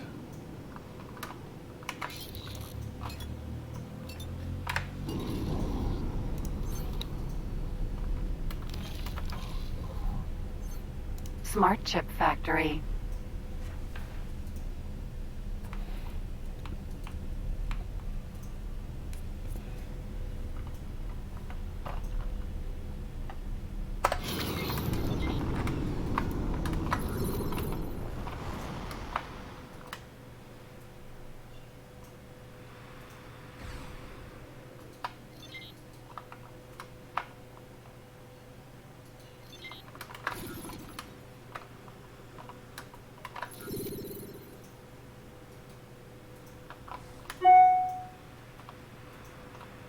Yeah, for those who don't know these different modes yet, maybe I can explain them again. Also, you can see an overview always here in this menu.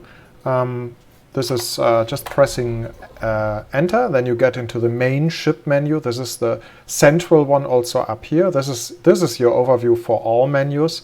This is the option menu, player information with things like your logbook, where you see what has happened before, inventory, the little things that you have. Then this central one, the ship menu, where you configure your ship, you deploy things, military and civilian. You can turn on the autopilot, or the flight assist mode in this case. Autopilot is here, flight assist. You can dock, and here's a shortcut to your info menu, which is part of the map. And the map is the main menu. This is the most important one, where you can see everything. This shows you the game, but the entire universe that you have uncovered so far. Obviously, not so much yet, because I'm still exploring. But you have a lot of functionality in this menu. You can filter what you see. For example, I have trade offers already displayed here, because this is can be turned on here completely, or you can configure filters further. And here you have these sidebars, and one of them, as I was using it all the time for missions, and this is that info menu, which I was talking about. You can also always get directly from your property owned overview and click on your ship and say information. And this is the storage information, for example, for my ship.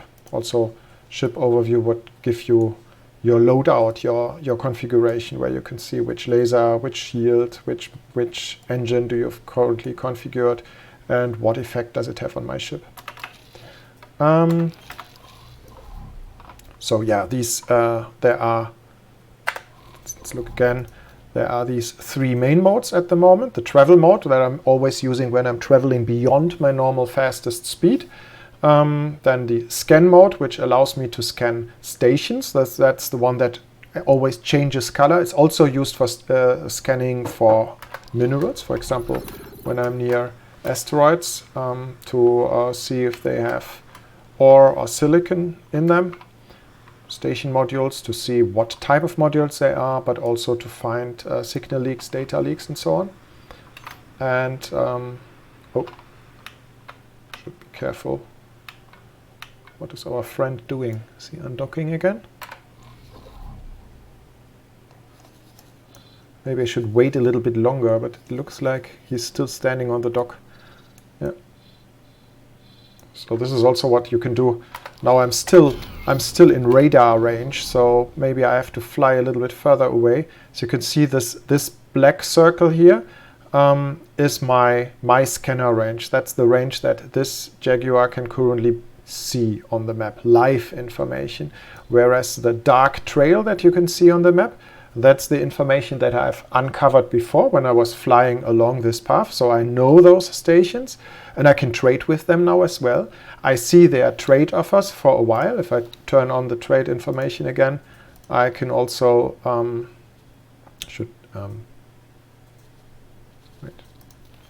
turn off this filter. I have a filter for Nividium here. As you can see, I also try to make the money that my son is making with Nividium.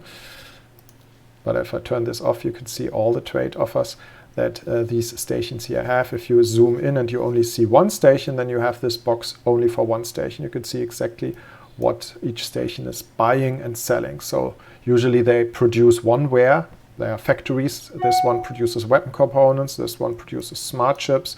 This one is an energy, is a solar power plant and produces energy cells. And these are the resources they buy. This is limited. Sometimes you don't see all unless you select a station. So yes, you can see if I select it, then I see the others as well. But this is always sorted by what is interesting. So interesting means if it is a ware that they are buying, the most interesting one would be the one that they are paying an unusually high price for. And with selling, it's of course the ones that they are selling very cheap because they have a lot of it in storage. Our freighter is starting, yes. So let's wait a little bit. Also get some distance to this stupid laser tower. And then I will follow him again. Yeah, I was going through the modes. So this travel mode allows you to travel very fast. Scan mode for scanning objects like asteroids and stations. And then there is the long-range scanning mode, which I can also activate with Shift 3. Shift 1, Shift 2, Shift 3 for the 3 different modes. And long-range scan mode is the one that you've seen me using that does this. It gives a signal in one direction, so it's about, I think, 180 degrees almost. I don't know if it's really a half sphere or not, but it's probably less, because sometimes you also miss things above or below you. And it helps you find, first of all, it helps you uncover things in the distance. So if there would be stations in that direction, I wouldn't see, like these question marks here. These are now probably stations that are just far outside of my current scanner range, but I have seen a trace of them with my long-range scanner. So now I can fly this direction and I know that there is something there. And this also, by the way, shows you that the map is not static. Those hexagons are just the beginning. Every sector can be much bigger than what you see here. So the map automatically adapts to the size of what you have explored and what you found. So since there are stations outside the hexagon here, this will later zoom in. Once I fly to one of those stations, yeah, I now set a target to it. You see this is still 150 kilometers away, and I can already see a little bit of it. If I would fly there, then the map will adapt to that. But first I want to fly to this little chicken that is hiding from me again. Vulture, Vanguard.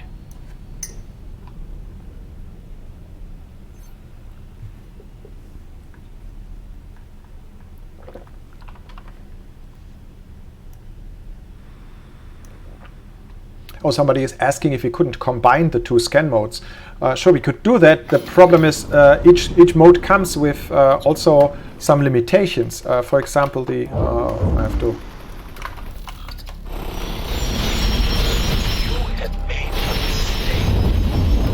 Oh, he repaired his shields.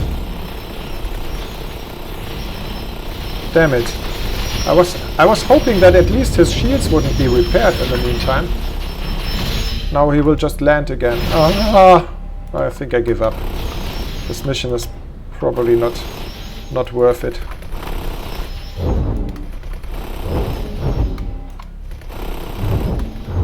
I had him down to almost a quarter of his shields before, but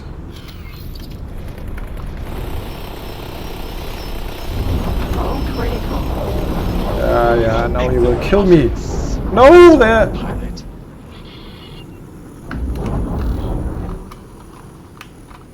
Oh, I'm as good as dead. I think it's time to repair my ship. Probably do the same thing that he did.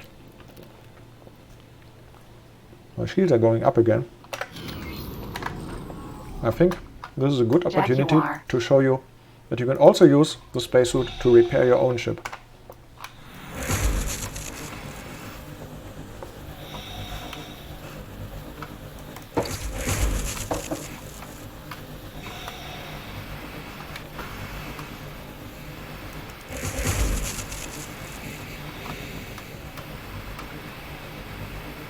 For small ships, this is okay. Don't try this with a capital ship. You will be welding forever.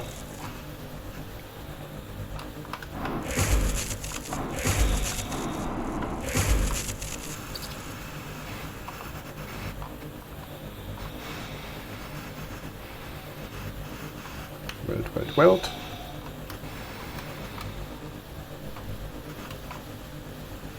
You see the white bar is going up. The blue bar is my shield. The white bar, this one here, of course. This is now the hull of my spacesuit. This is now the hull of my ship.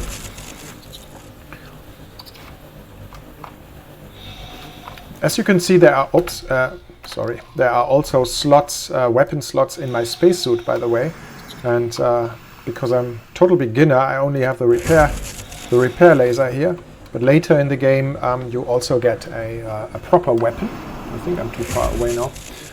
A proper weapon, which is important for some missions. You oftentimes can use this to shoot on locks, to break up things, little things, or destroy little things. It's not a proper weapon, of course, against ships. It's just for tiny little puzzles. Usually, it's puzzle games, little things that you do in missions. And similarly, you can also deploy bombs with your spacesuit. That is, there's a bomb launcher that you can buy, and it allows you to deploy EMPs. Very, very useful. I can talk a little bit about that later. And proper bombs. And these bombs can be very powerful. So that's good enough. Joshua, hast du was du uns zeigen möchtest wieder? Ja, das mit dem Space. Hm? Bist du wieder im Spacesuit? Nee, ich schicke gerade meine Nvidium-Schiffe. Deine Nvidium-Schiffe? Ja, das ist doch interessant. Das wollen die Leute bestimmt mal sehen. Warte mal, vielleicht habe ich da noch eine Chance, dass Ich warte noch mal ein bisschen außerhalb der Reichweite. I just wait a little bit here and switch to my son's screen. And maybe we have another go at that stupid ship that is always hiding on that station. And in the meantime, you can watch some of Joshua's advanced stuff. Let's see.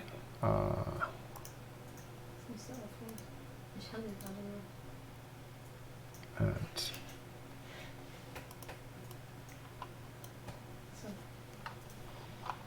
yeah. Nice. So what are you doing? Trading.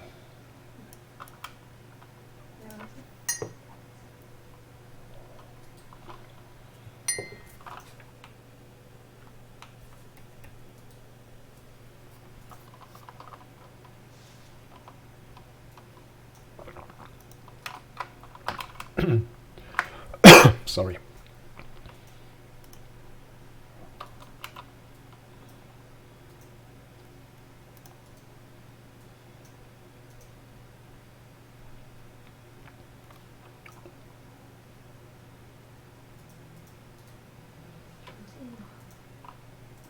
What are you doing? What are you buying?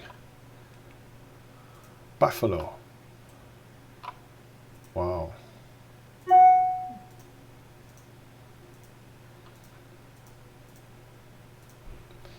There's also loadouts, by the way. He could make his life easier by using a finished loadout, but he wants to specify everything manually. Ah, my freighter is the freighter is starting again, but this time I wait a little longer. Maybe you want to see. Oops. Where's my? Maybe you want to see this. Here you can see the price of what he's currently configuring.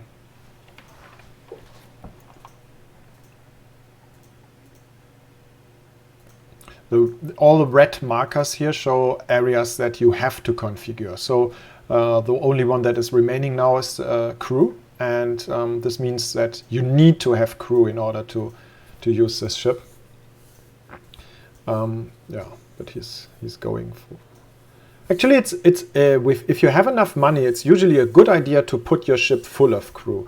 Maybe not entirely full, but like 2/3 or something, because if your ship goes on exploration, if your ship has fights, the crew always gets better. So you can later pick the best of those crew members and promote them to pilots, because pilots with higher skill can be extremely valuable in the game, because they're not just better in what they are doing, they also unlock some things that you cannot get otherwise. For example, pilots have behaviors that require 3 stars or 4 stars, and yeah, sometimes if you have like Joshua's ship here, an entire capital ship full of Marines or service crew, there's a good chance that some of those get better, and then later you can use them as pilots maybe.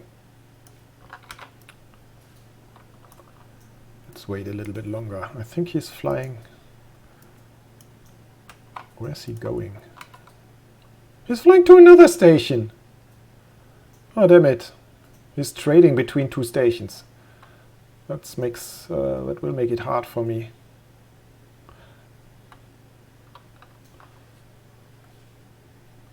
So let's wait a little bit longer and watch Joshua play.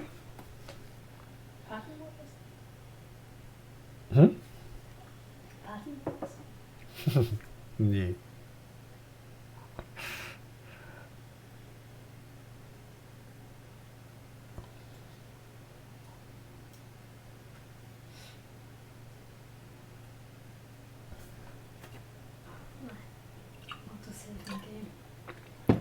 Somebody before was asking how we are dealing with the coronavirus here. We are on home office for 3 weeks already, and this is in the middle of our finishing Split Vendetta, and this worked really well. So because we are an international team anyway, we have only like 2/3 of our team is really here in near Aachen in Germany, and we have people in England, in Poland, in Russia, So we are used to working remote anyway, and now the rest of the team is also working remote. So right now the office is pretty empty. And I'm always working from home basically because I just live above the office. So it's not a big change for us. Joshua, you are so fast. You should maybe leave a little bit more time for people to watch. This is so high paced. Are you doing something with a black marketeer? This is where you would find a black marketeer. This is the bar. And usually if you have a mission, what is this? This is a mission NPC for what type of mission are you playing? Das ist Scaleplate. Ah, Scaleplate, okay. Yeah, Scaleplate is a pirate faction anyway.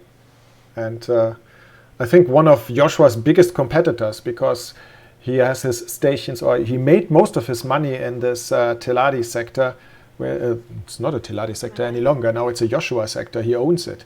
What is it? Nopileo's Fortune. And he made a lot of money in this sector with mining Nividium. And this is also where you find some Scaleplate stations. That's why he had to... I think you have a little war with Scaleplate, don't you? Okay, the station is... the ship is on the way again, so maybe I switch.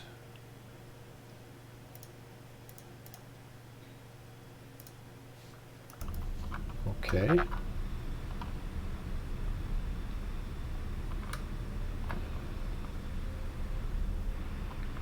Oh. He's way too close to stations all the time. If I attack him now, yeah, as soon as he sees me, he lands. This is it's like a little... It's pointless. I have no chance. Little chicken. Hiding.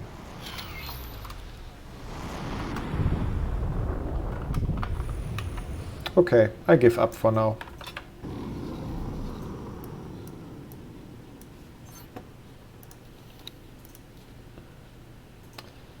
Sabotage station turrets. I don't think that's going to work, but well, I need money, so let's see.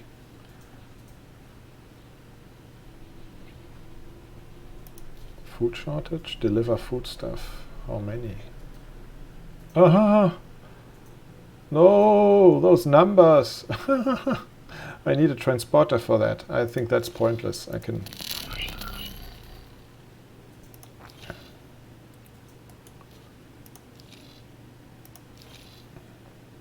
This is, by the way, this is my vengeance mission. This is, yeah, destroy the Syard patriarchy. But of course, that's not going to happen anytime soon.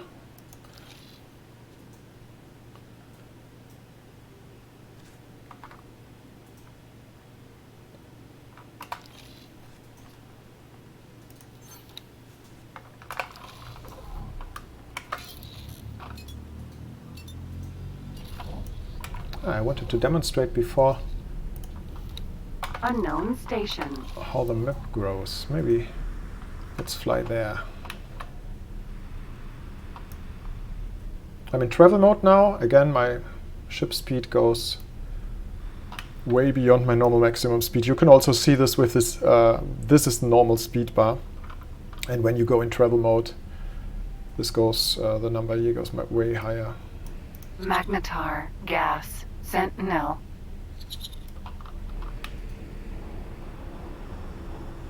Split defense platform. Machine hit split.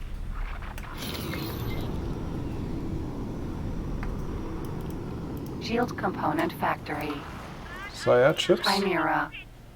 Shield component factory. Have to be careful in this area. Syard ships again.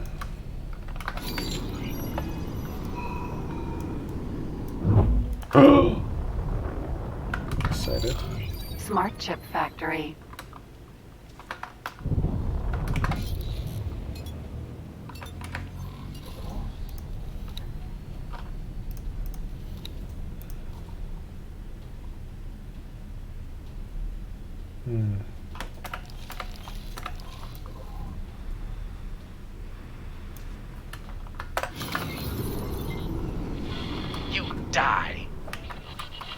Yeah, I probably will. One day.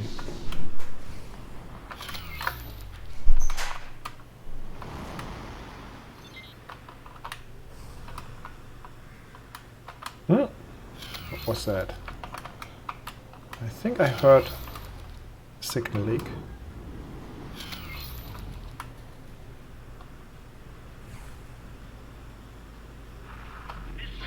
Shells make better pilot than you. Uh-oh.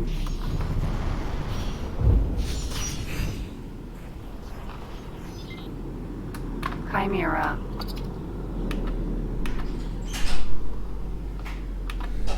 Yeah, this is a dangerous area for me. What's going on over there? As you see, the map now zoomed out. Well, before those stations here were in this area, so the map is now showing more space, and this happens all the time. And this also means that two sectors can be very. See, this is the problem with maintain speed in menus.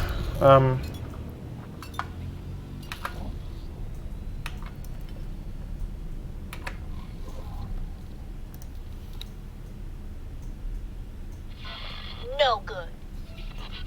Way too many enemies here for my taste.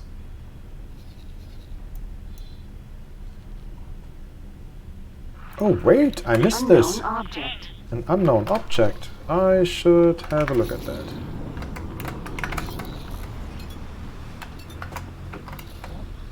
I didn't see that.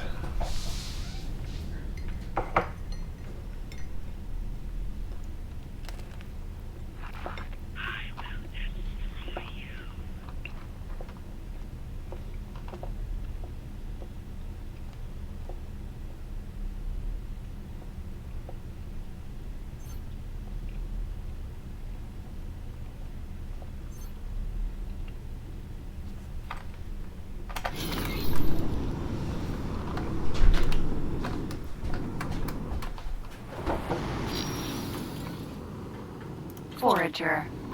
Forager.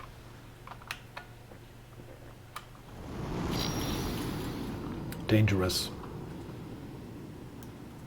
There's a logbox, but there are also some cargo ships here. This will be very dangerous. Maybe a good point to save.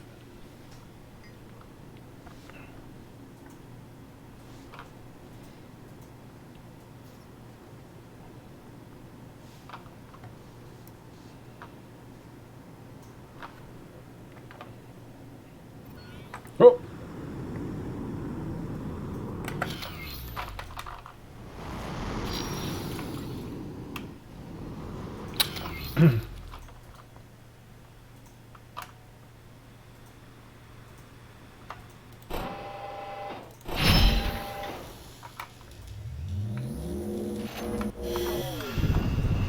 I picked up Spacefly eggs. That's a good thing. Spacefly eggs are very valuable.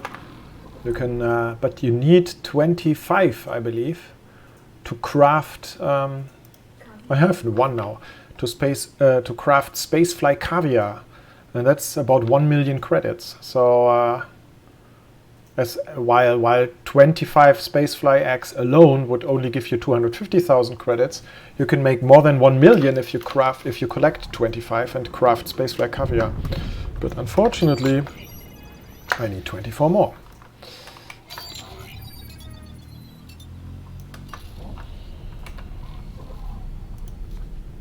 Still not 100% giving up on this mission, but wait.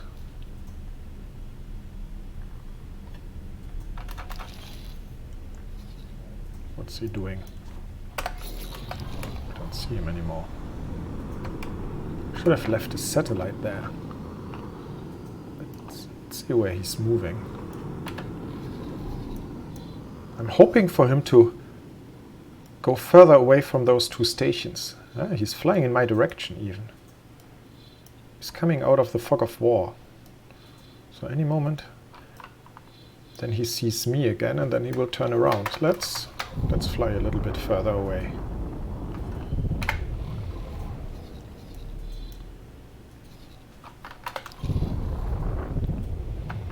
Let's try to get the chicken a little bit further away from the nest. What is he doing?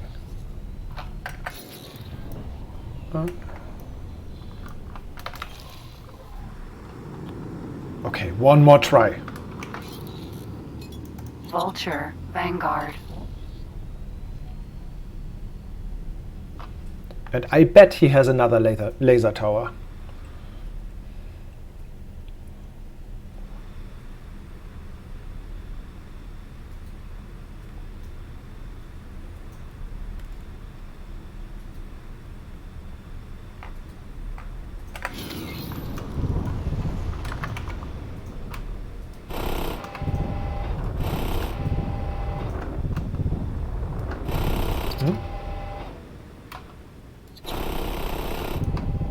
Still too far away.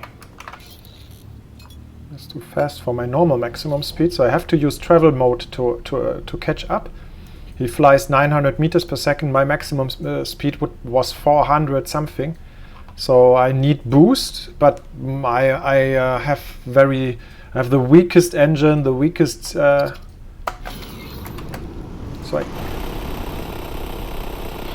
You're wrecking my shield. Now he's slowing down.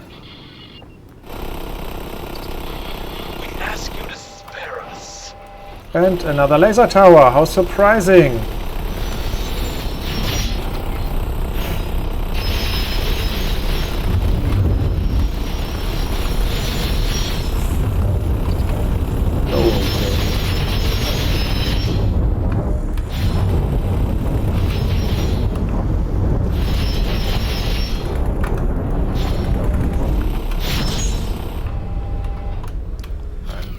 Trying to get between.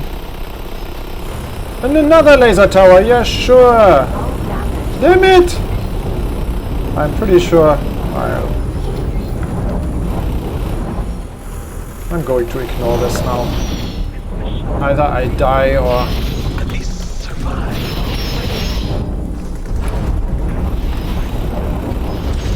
okay. Phew. This was really too hard. Okay. Oh wait.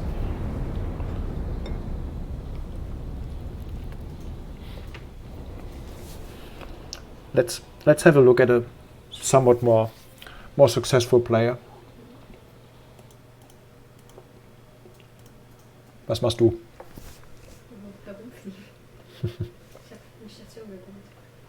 Mhm. Zeig mal das Stationsbaumenü.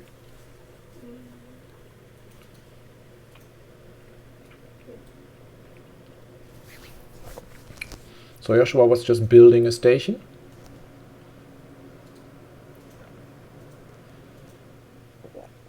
Oh, you are making military stations, equipping everything with weapons.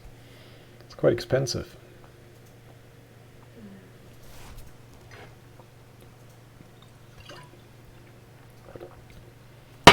I leave you for a moment watching my successful son playing the game, and I'll be back in a minute.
Okay, back.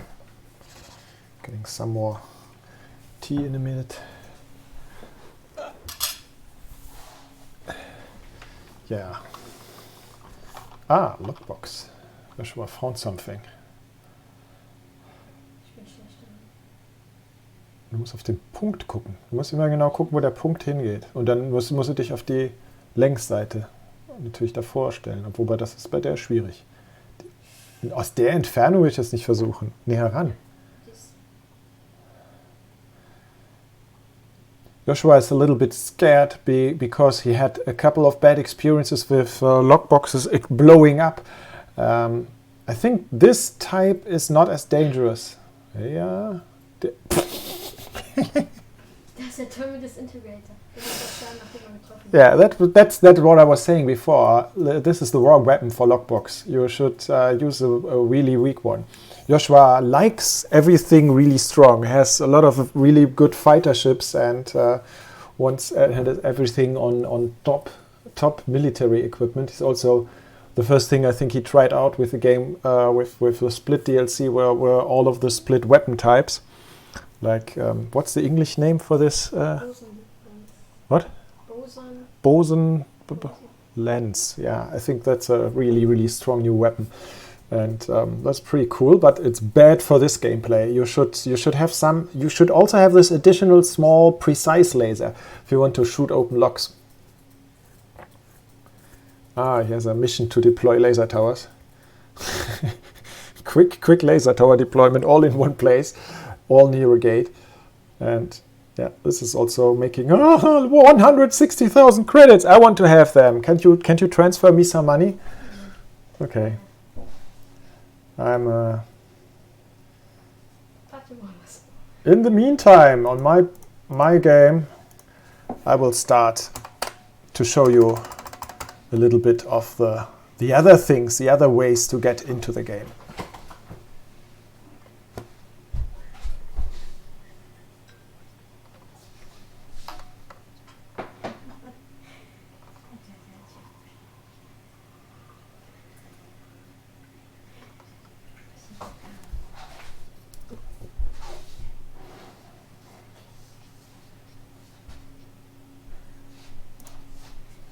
Yeah, that's the new flight school, and I highly suggest that everybody tries this. I mean, even if you think you know everything about the game, the flight school is really nice, and it has a lot of little tips in it. So I really suggest even the veteran players to try out the flight school. Give it a shot. It doesn't take much time. And it's not just about steering your ship. It has a lot of little tricks in it as well. Give it a try. The combat scenario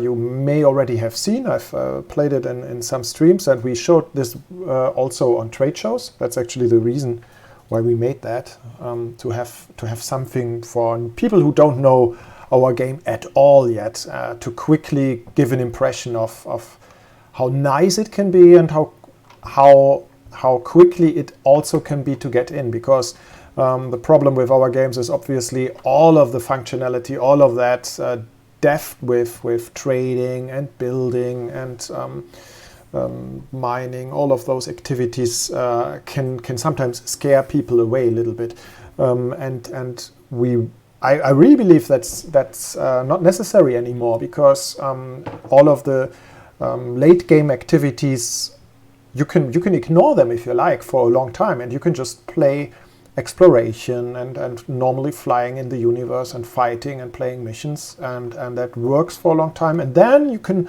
look at all these other activities when they become interesting to you, when you are curious. Don't be scared by the game.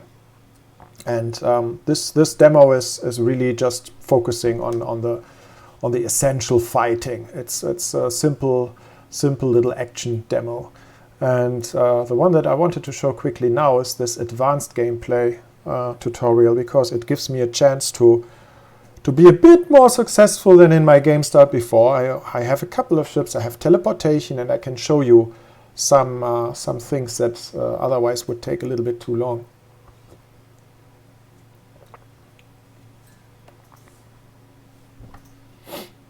we will meet Bozo Tar again, who in this tutorial already has...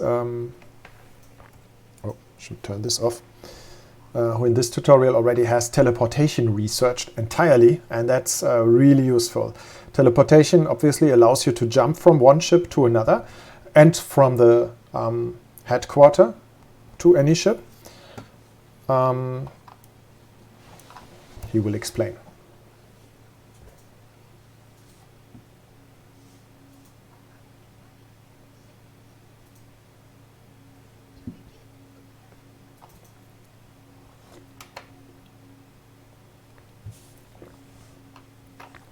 These game tips can sometimes now also be in a variation that you cannot close, you have to read them.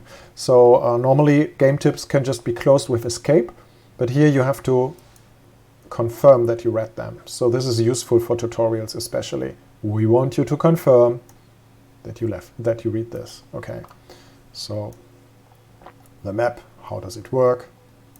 Yes, we can zoom in, we can see the different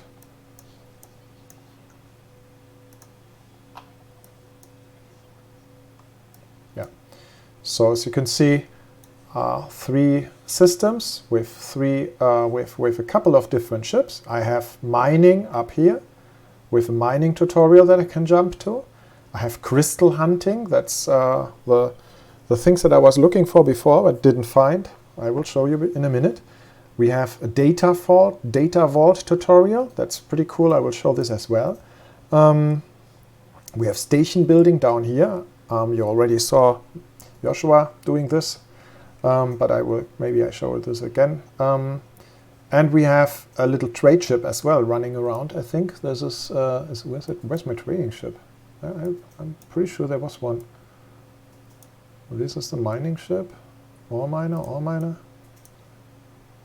This is only this one. Intermediate freighter, I think.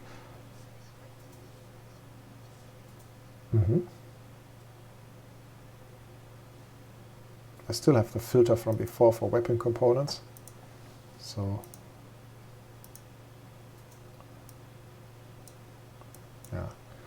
I could also teleport to this ship now. I mean, this works once you have teleportation researched. You can basically teleport to all of your ships in range. This would be the menu that allows me to do that. I can try it now, but with the trade ship, there's no big point in doing this. So just currently docked at the station. As you can see here, it's just undocking. See?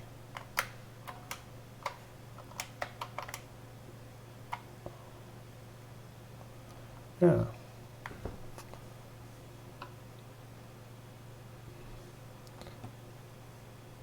So if you want to see what it's doing, if you select the ship,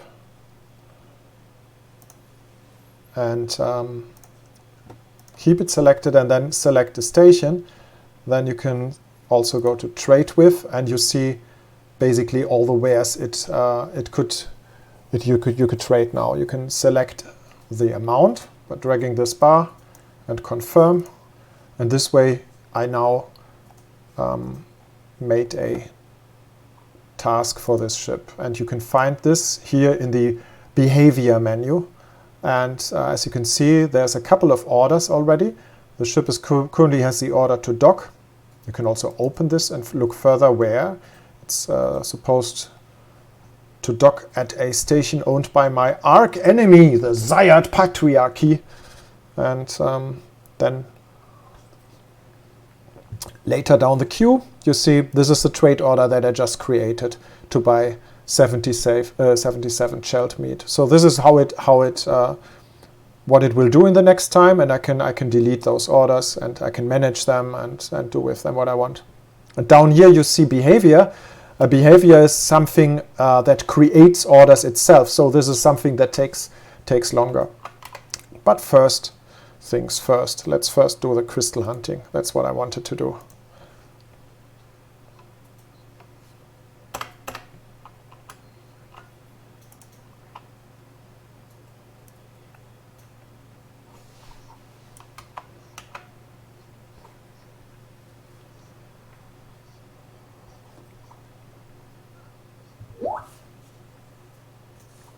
Ah, sorry, I forgot to turn on the game audio. You didn't even hear the boron. I'm sorry. He was explaining that that the crystals blink in the distance, and but now I have also mission guidance on an asteroid that has them. So in the tutorial it's easier to find.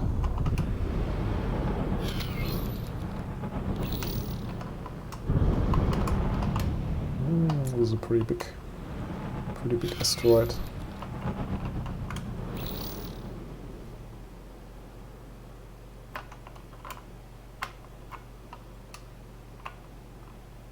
Ah, there.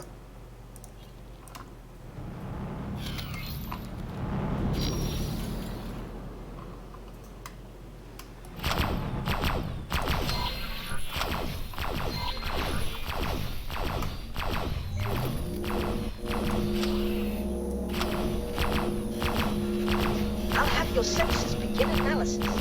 While the computer's working, perhaps you can go to another location.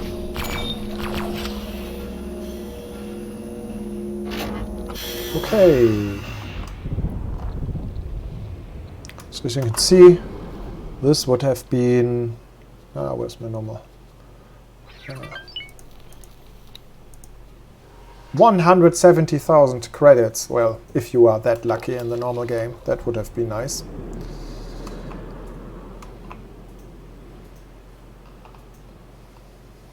There's probably more here. There's at least one more because the tutorial has... Ah, there! I saw it! Asteroid.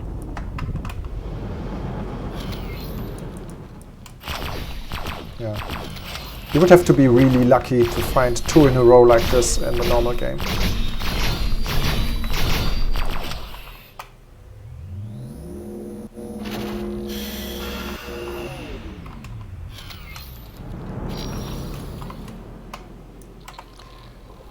Okay, and now up to the data vault tutorial.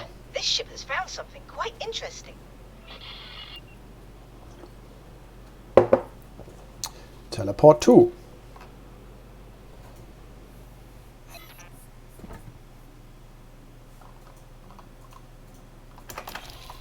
This may well be an abandoned listening post.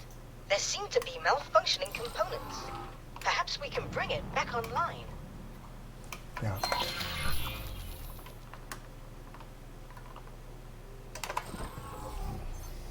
So I need the spacesuit.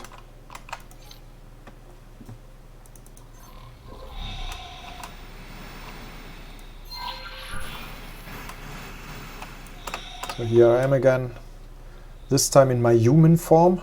Before I was a split. Yay!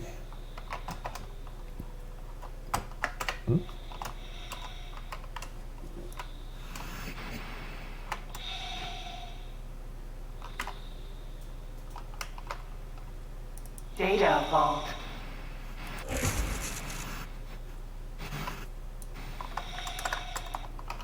This.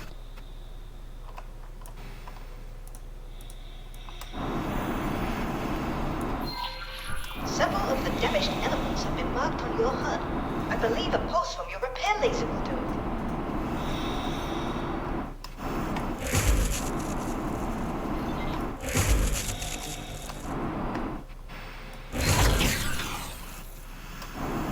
So once you hit, as you saw, it rotated the solar panel back.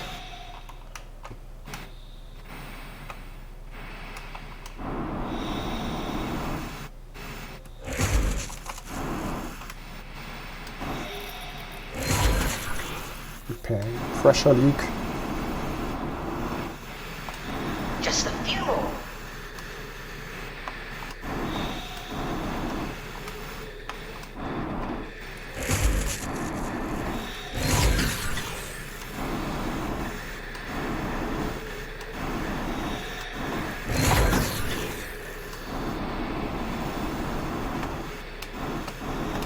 I believe you're almost done.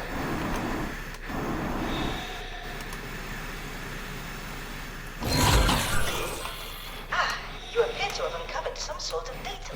Could you take a closer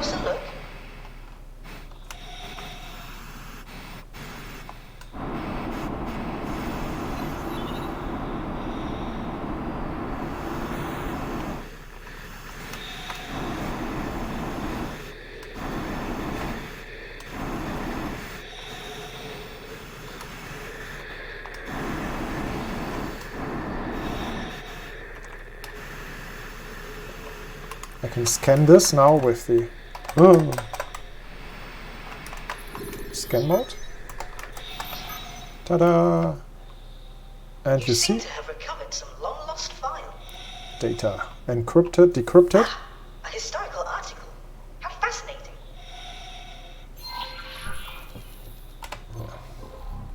Select encyclopedia.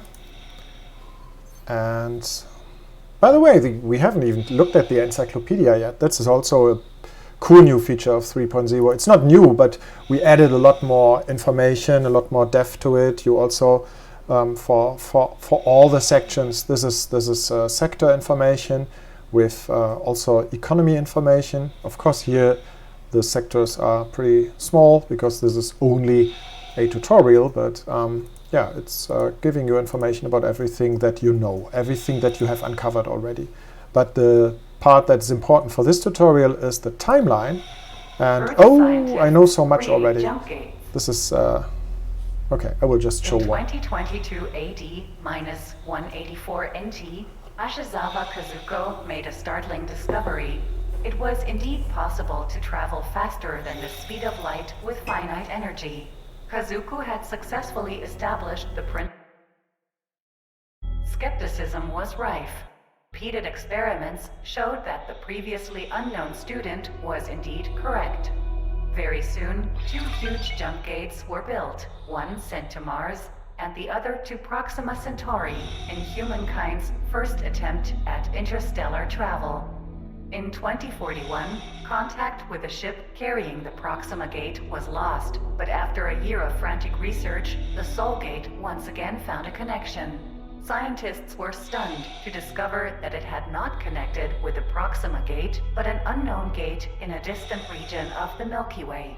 Utterly by chance, humankind had stumbled across an entire network of jump gates of unknown origin. It was an invitation that could not be turned down.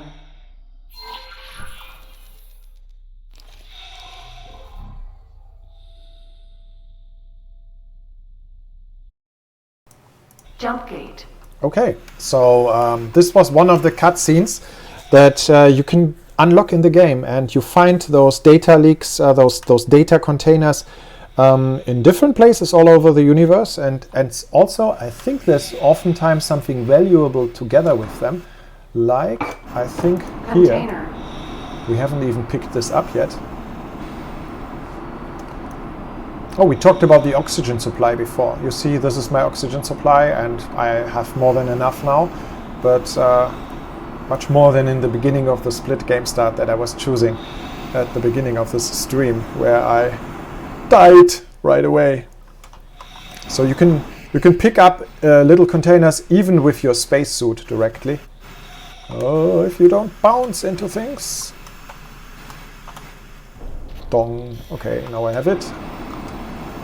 And let's go back to my ship.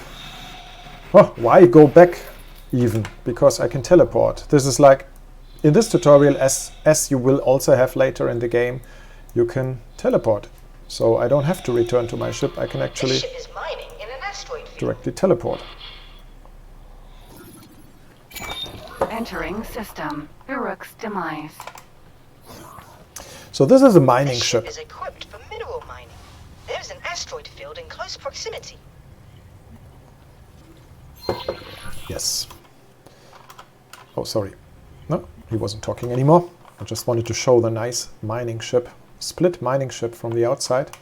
So you see it has 2 S-docks here in the front. And the bridge, I believe, yeah, is here. This is where we are. This is where we are standing. And I will take control myself.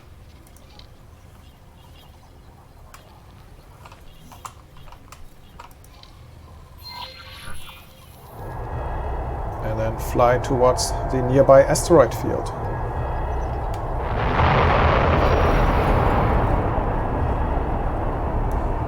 Empty space.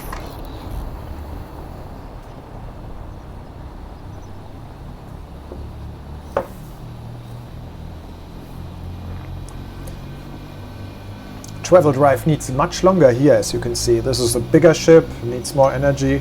So this is charging for a long time. Now my speed finally goes up beyond the maximum speed. But this is not far away anyway. You can learn more about the asteroids in this area by dropping The asteroids. I'm only seeing one. probes will also detail any trace gases worth collecting.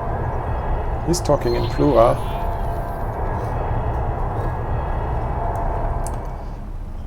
An asteroid field. I don't know. But at least one asteroid.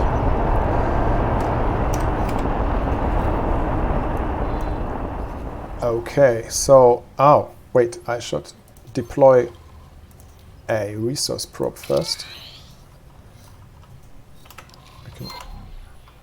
Oh, there it is. Resource Coming probe. out of the... And...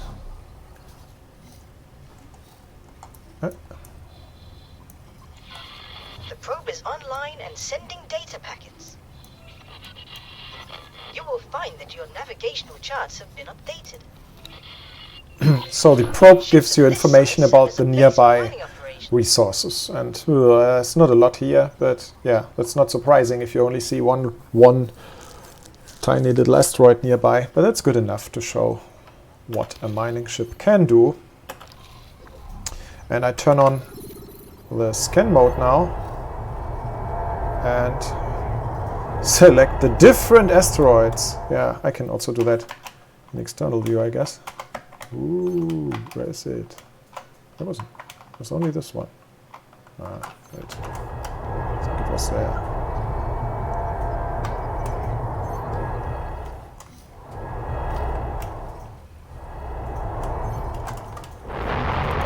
Asteroid.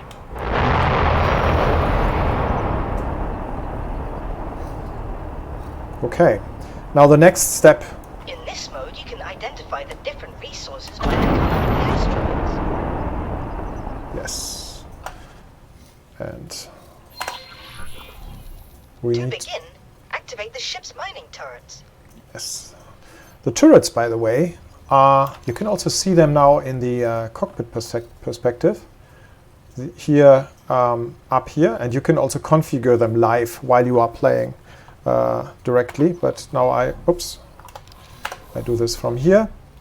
And I need especially the mining lasers, so these, and set them to mining, obviously. Very good. I can actually do this with all the others as well, but then it would be using also flak turrets to shoot at the asteroids. It's not elegant, but it doesn't cost you anything as long as you are not using missile turrets. The mining laser is, of course, much more efficient at mining. Collector drones.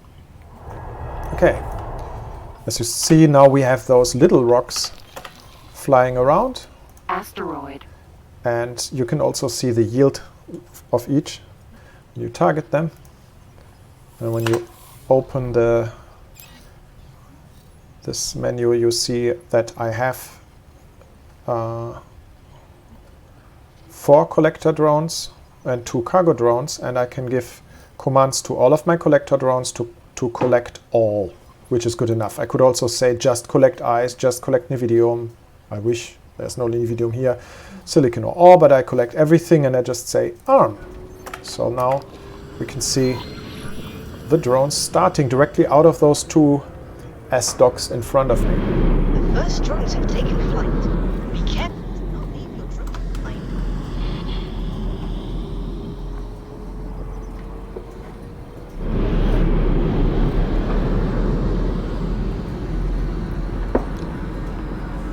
Yo.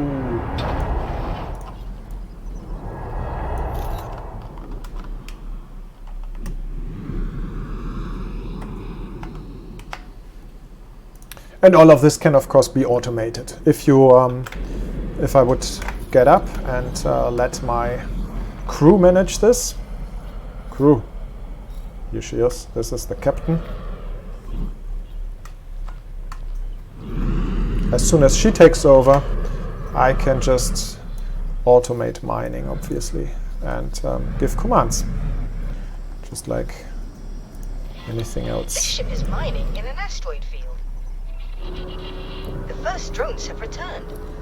As you see, this is for the tutorial, the ship is set to hold position as a behavior, so it doesn't do anything.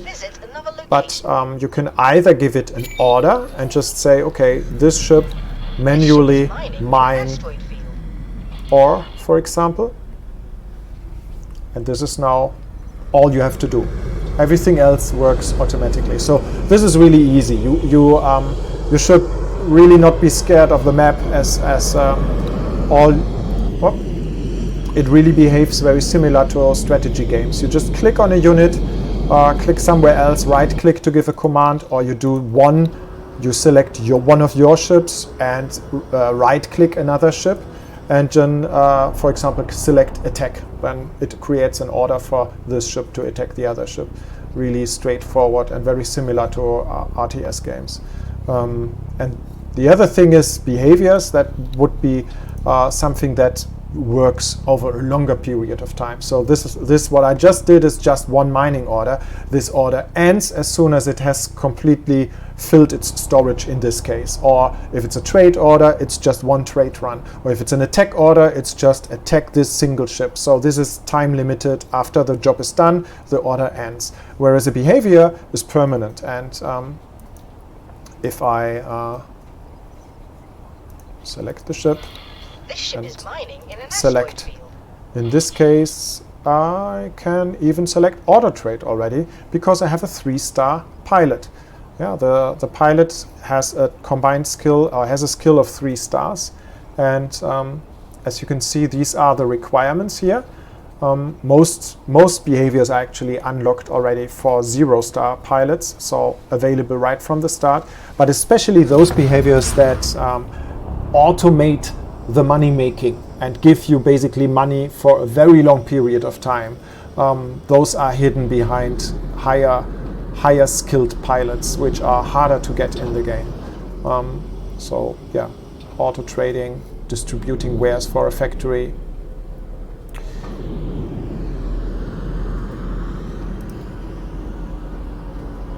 No, I didn't want to distribute wares, I wanted to auto trade, obviously. This is a mining ship. Not auto mine, damn it. What was it?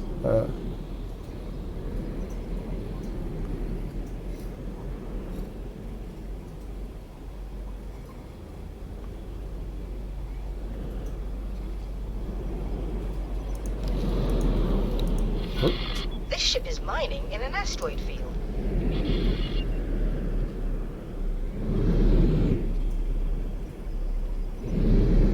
Advanced auto mine and expert auto mine. Yeah, advanced auto mine is 3-star. That's the one that I meant.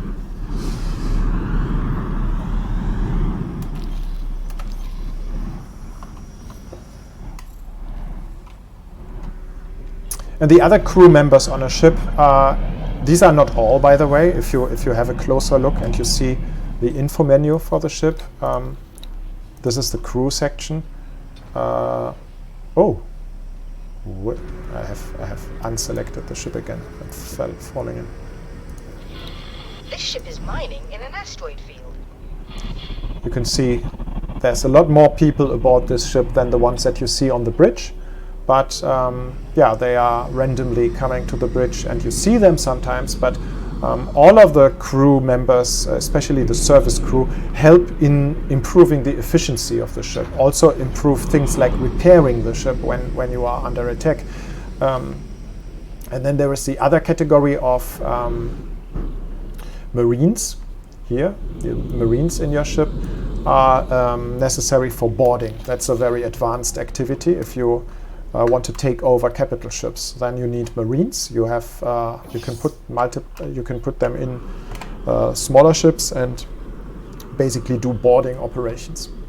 Well, it's a little bit more advanced. Okay, last tutorial in this thing, maybe down here, station building. Your station is part way through expanding. So teleport there. Entering system. Zioth's Dominion. Elite. Vanguard. Okay, so this is the station under construction. Good progress in constructing the new smart chips production. Here you can see the many building drones at work. This is a You are smart ship able to production. view and edit the station design at any time. No, I think this is a living section actually, is it? Well, anyway, it's building something. You can even see the welder drones here.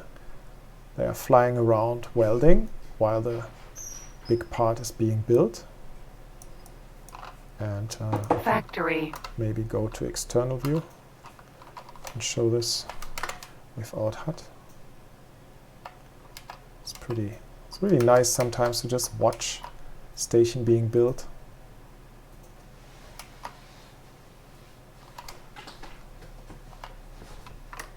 So we go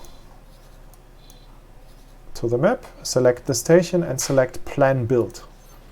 And here you see the logic, or the overview of how your station is connected, the modules, the individual parts.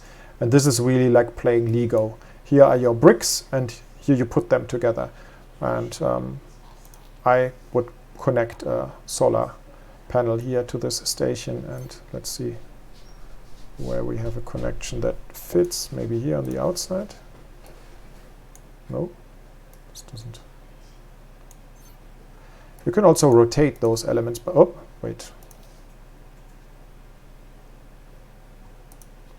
You can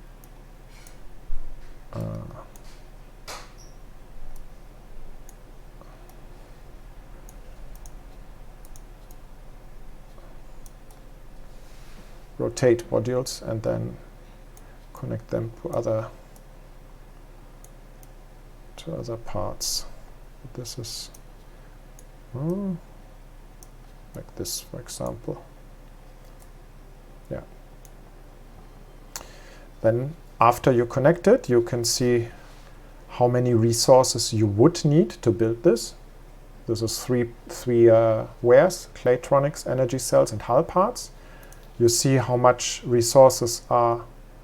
No, this is what's available in the build storage. This is what's needed. I'm sorry, but yeah. In this case, the build storage is already filled with pre-filled with resources, so we don't have to do anything. We just and we even already have a builder ship assigned to it. So those are all steps you would have to do yourself in your own save game. You hire a builder ship. That's really simple. You just go to, if you click on assign builder ship, you get a map view, you zoom out, you select the builder ship. It just costs you a fixed amount of money. It's actually pretty cheap. And how you get your resources, you can decide yourself. If you have enough money, all you do is you give it money down here. This is basically automatically, then the builder ship would then order the wares and put the wares in the build storage. And the build storage is really just like putting wares in empty space. This is really like where you start building a station. That's like there are containers stacked on top of each other. Ships arrive and bring the material for building. And that's then your stock to start building. And this happens more or less automatically. You don't have to do anything if you just assign money, but you can do it yourself if you just start construction and, for example, you have those resources coming from one of your own other stations, or you have them in a ship already from before, and then you can just deliver them yourself and you don't even assign money. Now I confirm my module changes. There's one new module, and then we can accelerate time. Oh, we don't hear the Boron explaining things because I wasn't in the cockpit. Zeta is a device which compresses your own bubble of space-time, allowing you to watch the universe speed by. Yeah. It's now telling me to turn on Zeta. Zeta is a little bit advanced as well. I do this now.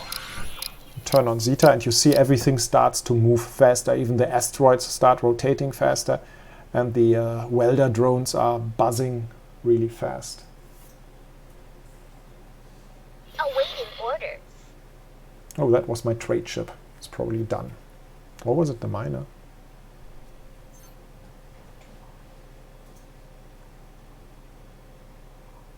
So yeah, that's station building.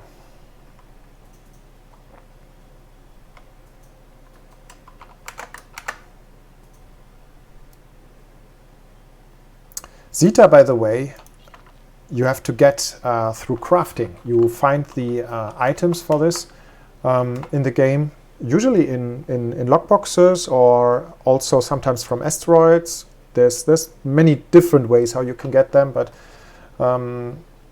they are then used on crafting tables. You find them on every station. Maybe I can quickly show that. Oh, wait. This ship's a little bit faster than I expected. Docking granted.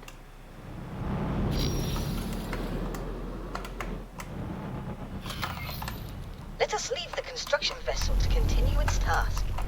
Do you wish to visit another location? Not right now. First, I wanted to show Successfully docked. the crafting. I don't have a lot to craft, of course, because I don't have... is there a... Yeah, there. Over there. This is the trading corner. This thing over there. And let's walk there. Hey, don't. I cannot jump. Oh.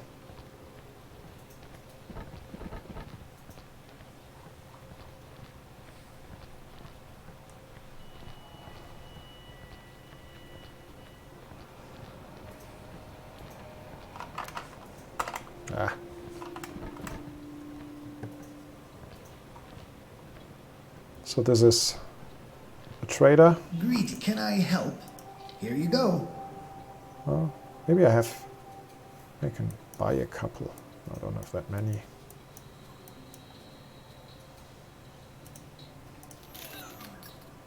Split wish you fortune. Yes. And this is the crafting table. You find it in every trading corner. And here you see which recipes for crafting you already know, and which and you immediately know everything that you have an item for. So as soon as you pick up something in space where you have only one, like here I have interface units, and therefore I now know how to make security decryption systems as well as security slicers. And but in both cases there's something missing. All the red lines mean there is something missing. So right now I cannot craft any of those things, but yeah, this is pretty simple. Once you have one of each, you can just click on it and click on craft item, and then you have it. That's all there is to it.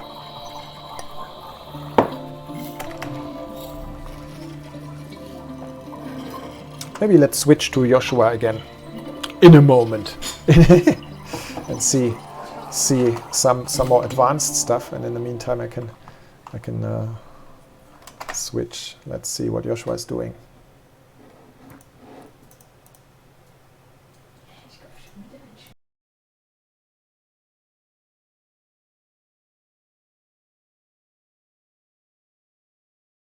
Every time we switch to Joshua, he's buying ships. What's your goal? The largest fleet in the universe?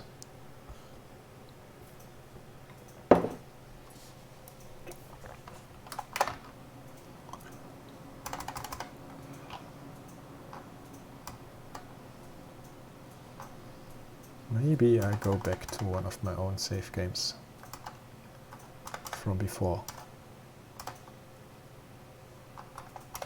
Oh wait, no.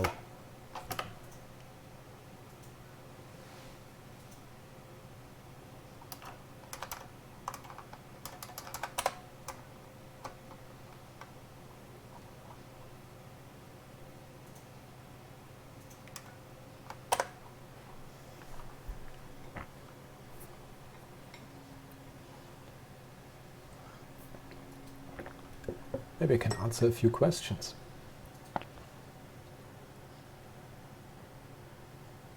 Can you trade inside of your ship like in X3? Yes, of course you can. You can whenever you dock on a station, you have this ship menu that I was showing before. Also has simply a trade option, which allows you to just buy and sell wares and load and unload stuff from your ship. Of course, that's still possible. What I was showing is trading remotely by commanding your NPCs to do it, but you can also just do it yourself the same way. Easier even. Other questions? Elevator music. Yeah, intentionally. This is perfect elevator music by Alexei Zakharov.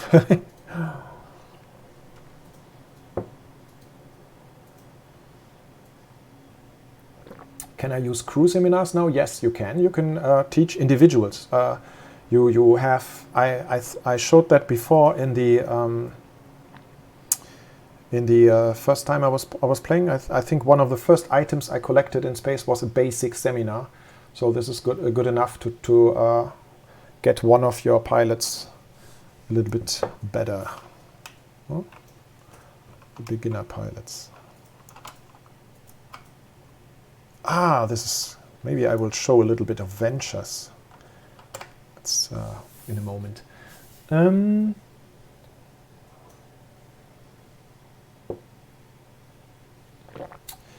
Pick up a private personal luxury ship with customization bedroom. Yeah, we are not into that yet. We are not selling ships. I know people are suggesting that all the time. We should start that business. I hear there are games that are making a lot of money with selling ships and luxury ships with luxury bedrooms. I think that's a business for the future. I'm investigating that.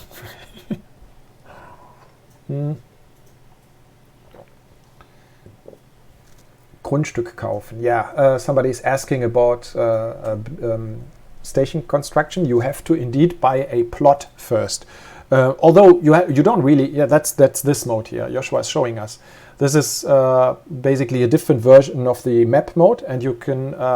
It's just a simplification. You just see the cubic volume of your plot. Yeah, you change the size, and if you want it to be legal, you have to pay money for it, but you don't have to do that. That's why the buy license button is grayed out and is optional. You can just simply make a plot and build a station, and the faction that owns the sector may not like that. That's a big advantage of owning a sector yourself. Then you don't have to pay for it anymore.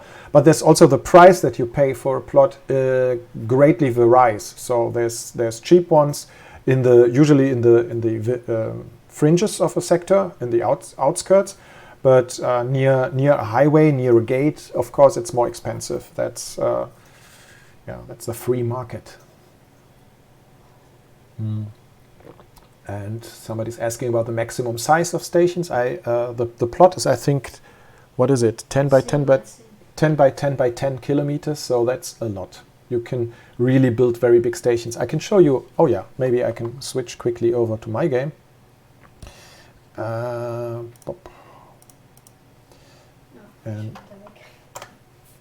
no.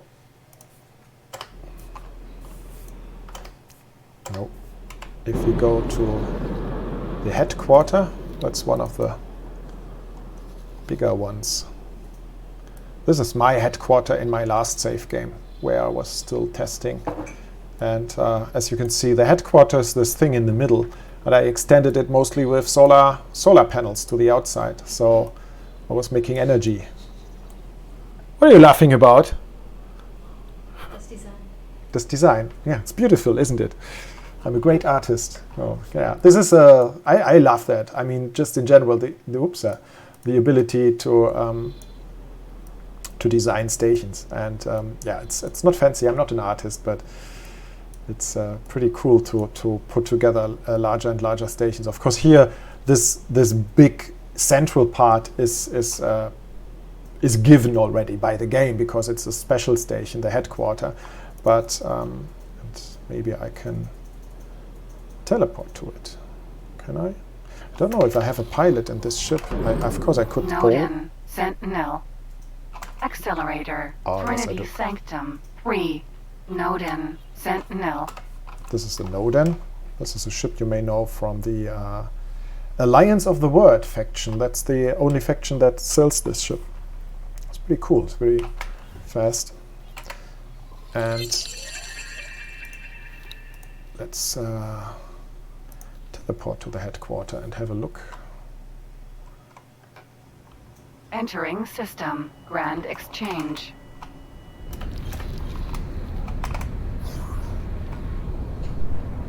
You see my beautiful solar power panels.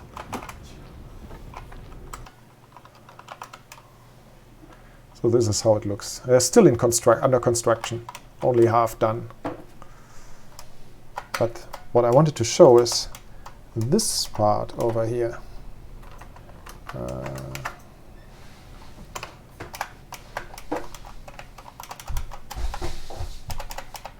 This part. This is the venture dock, and this is the part where you can send ships into other player universes. This is the online gameplay. Let's go there.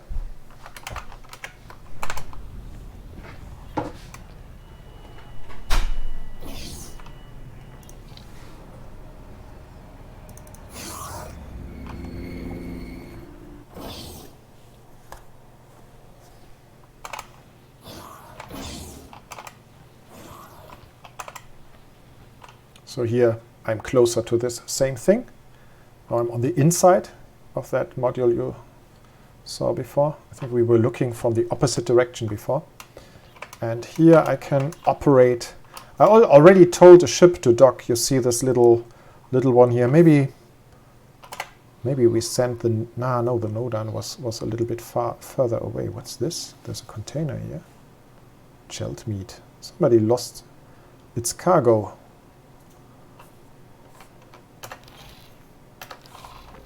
Well, anyway, I will send this ship.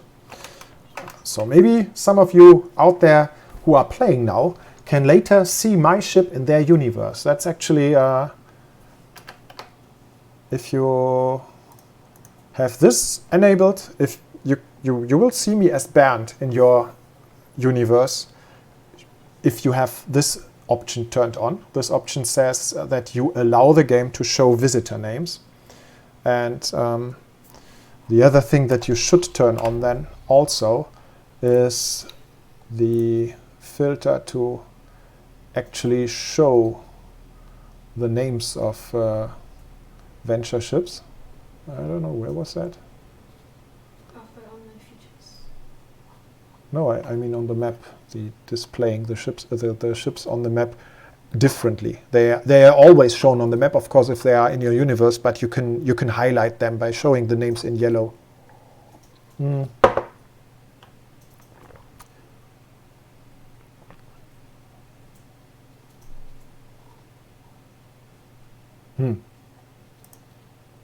I probably just had all of it turned off.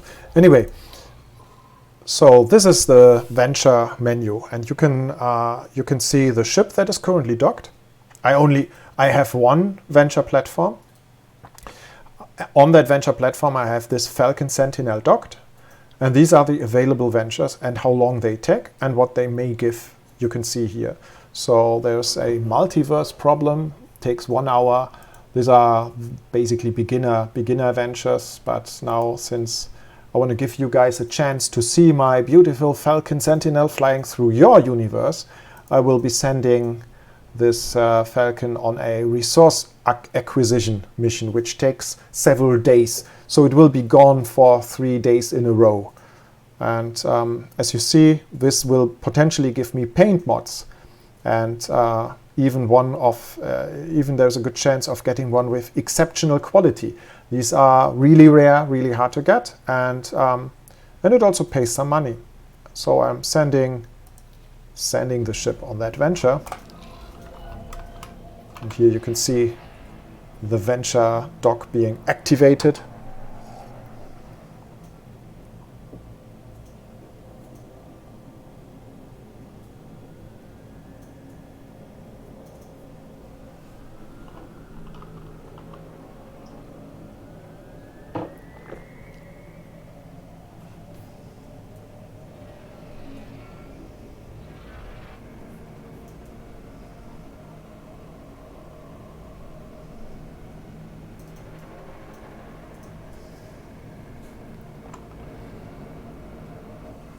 Oops, sorry. So now the ship, you can already see the backgrounds of other systems in that bubble. So that shows that this ship is now no longer in our universe, it's in parallel universes. This is will be for a while.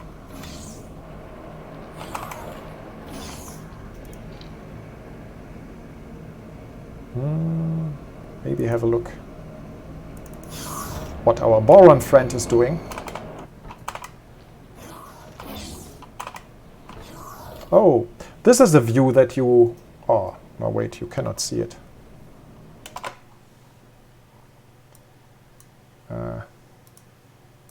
Whoop. This is really where a lot of your plot will happen in the game. This is on the right side you see Del Buster. He's your really good friend in the plot. Look forward to this guy.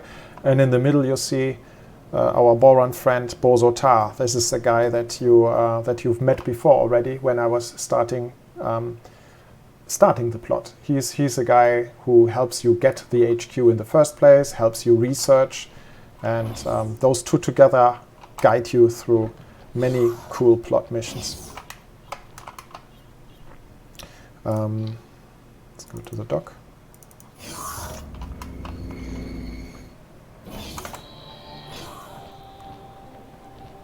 I don't have any ships here at the moment, do I? Maybe I can... Well, but I don't have to because I have teleportation anyway. But what I can show you is, wanted to show you is the research menu. So this is what the HQ is really good for. It's different technologies. Oh, wait a moment. No, I have to move this around again. So this tree here is the most important one, and as you can see, this is the first one that I unlocked, teleportation. And these down here are pretty cool as well.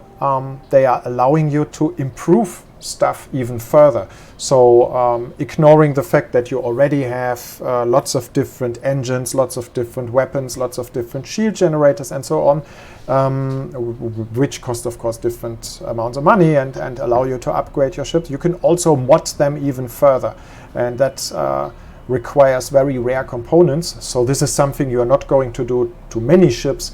This is something you will be doing with the one ship that you will be spending most of your time in. Like in my case, my Cobra, I would like to. The Cobra is pretty cool. It's an M fighter.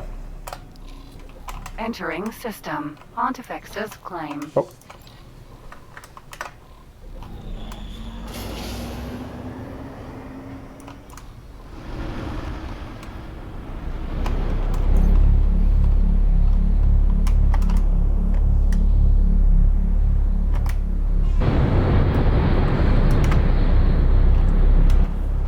Oh, I should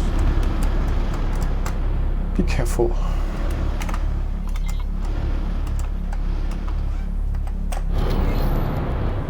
One feature that I mentioned before but didn't show yet is the paint mods that you can get out of those exploration ventures. And you may be wondering what they are good for. You can use them for this feature here, redesign. Any of your ships can be redesigned. And this is default look. Then you can put some really crazy ones on it. And here are the rarer ones.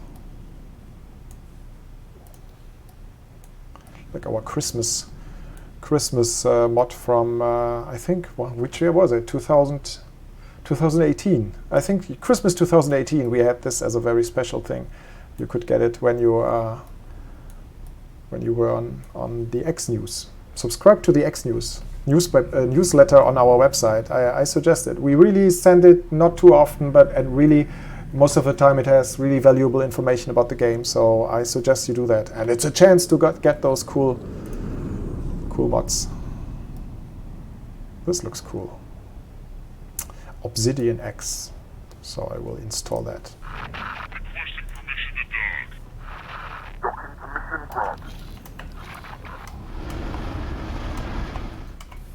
Yeah, here I have a few more missions than in the in the other game, and I was actually on Enhanced Warfare.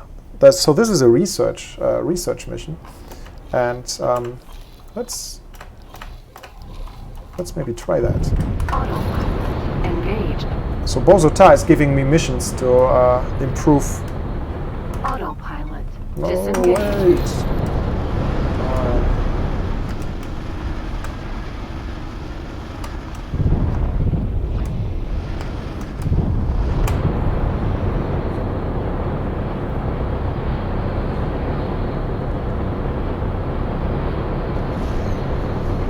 Entering system. IS mists.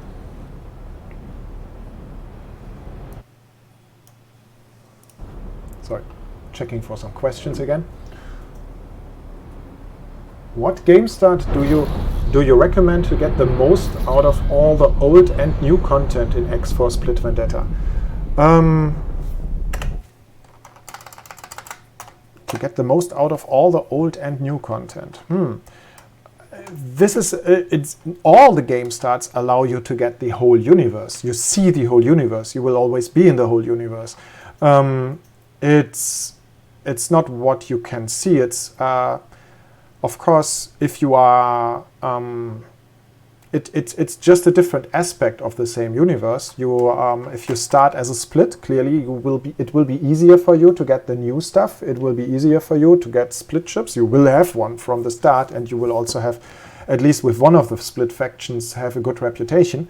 Now, that's not easy, because the split are not really the nicest people. So I'm not sure. I started with split game starts in the last the last few runs, because I, of course, this is what we were working on recently, and there is of course one story that only plays in the split universe. The Split Vendetta expansion also comes with a plot, and again, it's also playable, of course, with another game start. So again, you are not locking yourself out no matter which game start you are using, but we definitely encourage people to start new. And this is also why we have this new, the Accomplished Scientist game start. That is one that is unlocked if you are already a bit further in the game. You have to have had the headquarter in one of your normal game starts, and that will then give you a new start into the game, and already has some exploration behind you. So you not just have the headquarter right from the start, you also already have seen part of the universe. So you don't have to explore again from scratch. You will already see quite a bit. Machst du Schluss? Okay, Joshua's, it's too late for Joshua now. He will continue playing tomorrow, maybe. But so I will continue a little bit more and go through questions. Gute Nacht!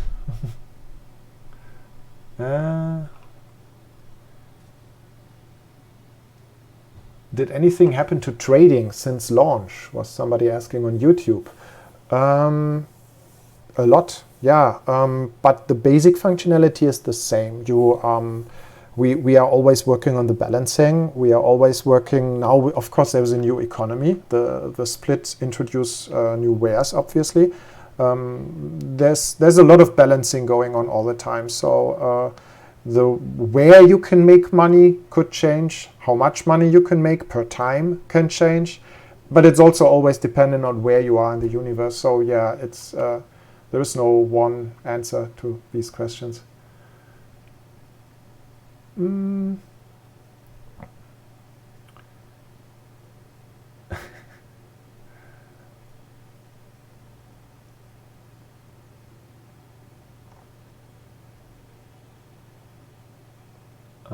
Any other questions? I'm looking through your questions here. Maybe I go back to the game in the meantime. I was flying on autopilot anyway.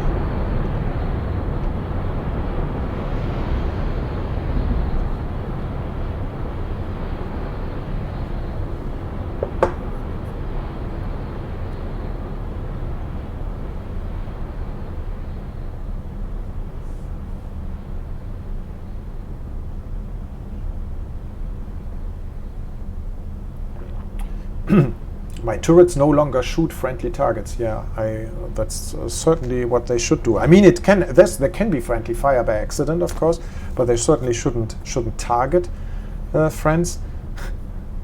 I saw turrets firing while the ship is docked on a station, and sometimes unintentionally. I mean, my ship was I saw 2 ships parked on a station firing at each other. That is not entirely intentional all the time, but Entering system. Nobilia's fortune.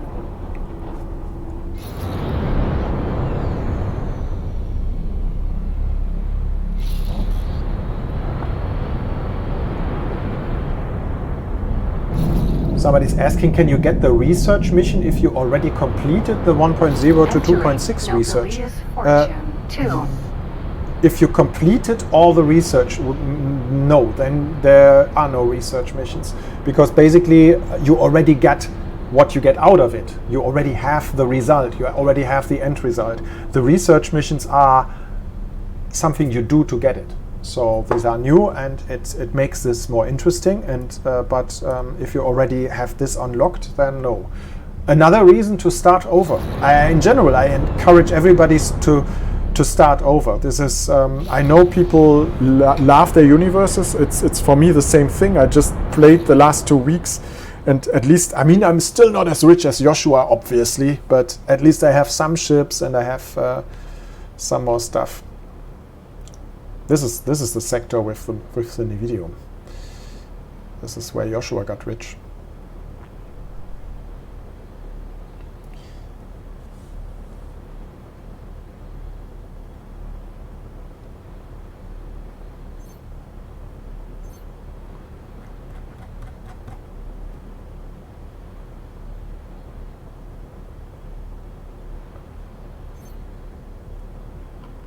Autopilot disengaged.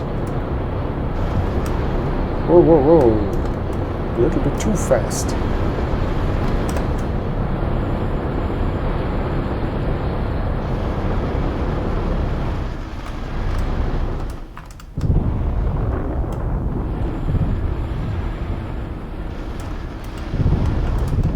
Autopilot disengaged.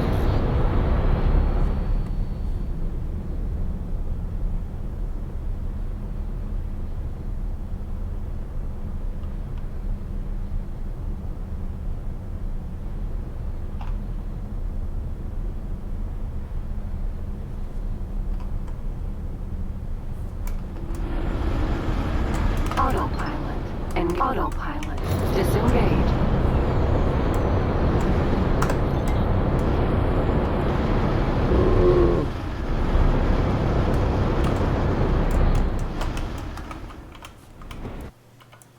Oh, sorry. Wrong window. Major snail farm.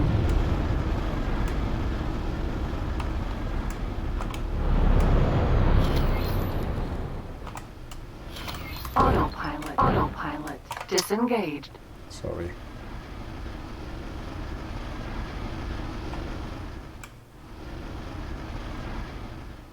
There are new plot in the game. Yes, many. Somebody asking on Twitch. There's 2 new plot lines in 3.0 for everybody, and 1 in Split Vendetta for those people who have Split Vendetta.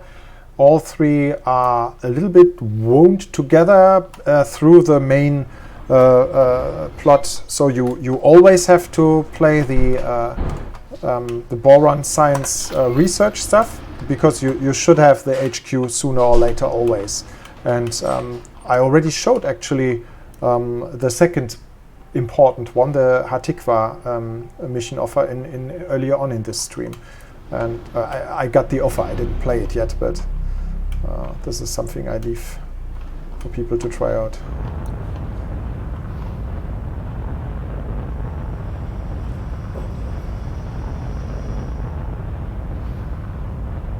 Successfully docked. Welcome. Somebody wants to see the ship out from the outside. Now it's probably the easiest here is that I get out and show you the ship from the outside while I walk around it.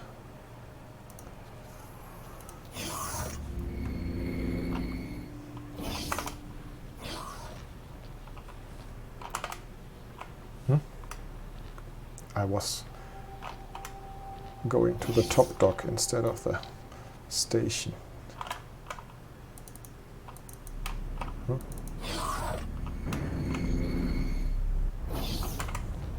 Here we are.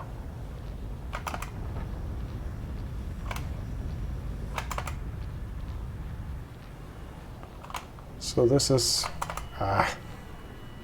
it's too big. This is my Cobra. I have to talk to a guy here for this mission.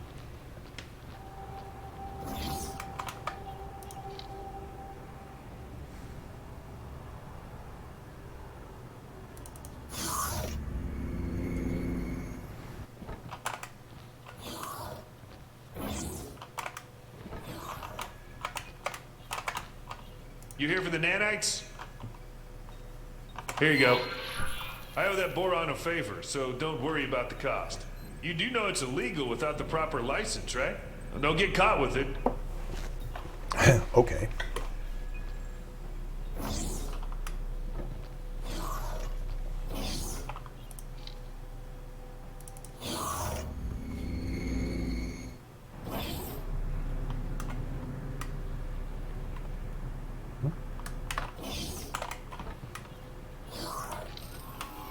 Greetings.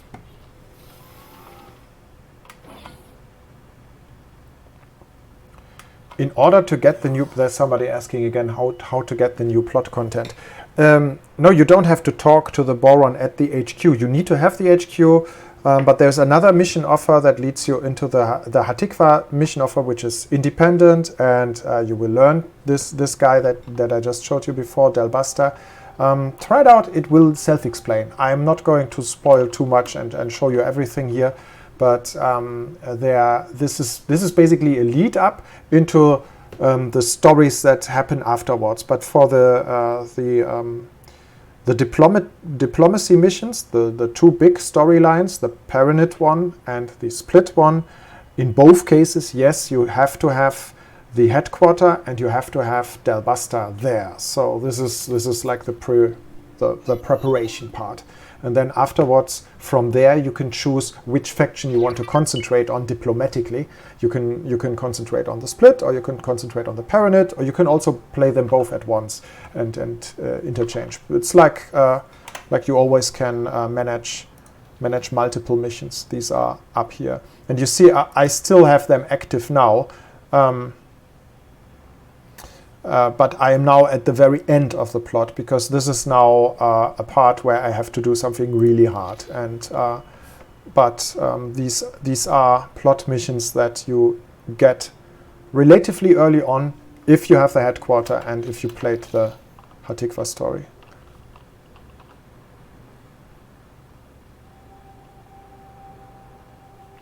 Let's first start this ship again, because I still was not done with showing this ship from the outside.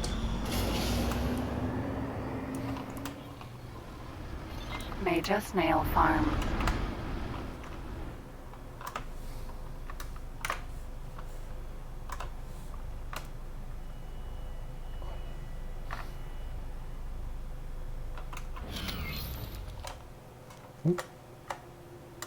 So this is an M ship with an S dock on top of it.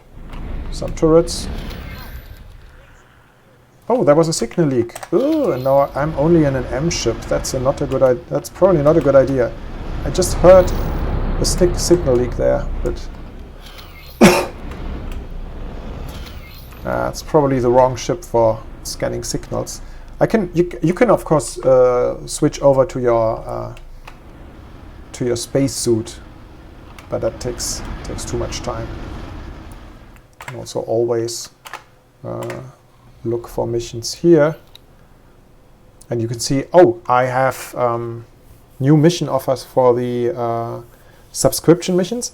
As you can see, I am in 2 war subscriptions, the Holy Order versus the Argon, and the Holy Order versus the Paranit. So I subscribed to, or I can do that here, and accept new missions in the context of that war. And yeah, this is like a permanent source for additional missions. These are not plot missions, but they are they have this overarching story of the plot, story of the war. So you are. This is a thing that rages back and forth between two factions anyway. Sometimes one side wins, sometimes the other. This is a dynamic thing, and the behavior of those factions can change pretty much. But you can pick missions out depending on the situation in the war, and these are guild missions or war subscription missions. It depends. There's also some non-war related things, and yeah, maybe you should accept one of those. Although this one is probably obsolete now because of some consequences of my my diplomatic choices. But that's a different story. Silence is golden. These are the normal generic missions. Ship type Plutus mineral. This may be seen as a criminal activity. This is an important warning here. So hunting down this guy might be seen as a criminal activity. So yeah, it's paid okay, but you may be losing reputation, and that can be losing a lot of reputation if you have to hunt a ship down, kill some people in nearby a station that sees that as a criminal offense. That is probably not a good idea if you want to keep good reputation with them. So you have to look at exactly what faction is offering it and what faction the victim is of. And here I don't see that, so I'm not accepting that mission. Destroy ship engines. We run a little. Okay. Accept. Two times the same mission. Okay. But we were still in this one. Let's first activate that again.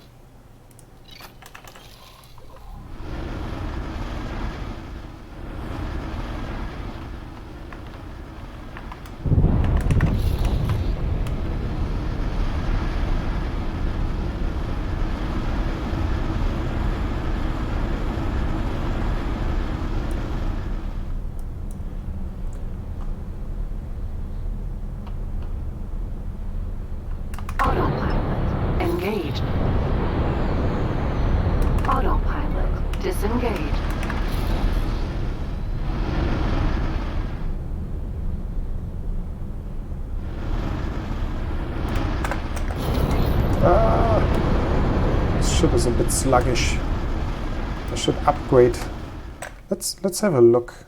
I'm not sure if I upgraded this Cobra yet. I mean, information, ship overview. Oh yeah, this is a Mark II engine, so I can still do something about the engine. There's Mark III engines as well, but it has 3, so the same with thrusters. So it's middle. It feels a little bit sluggish here, but that's because it's still you can still upgrade it further. Autopilot engaged. Question.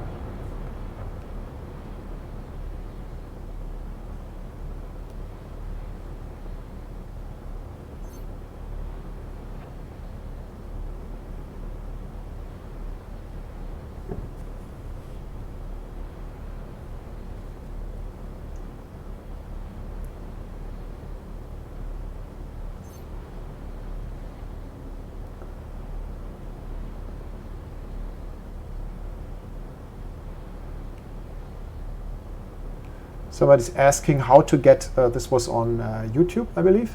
Somebody was asking how to get out of very negative relations. Autopilot. Disengage. Jesus! Getting dizzy. Somebody was asking how to get out of very negative relations. Sorry. And, well, it depends on how negative very negative is.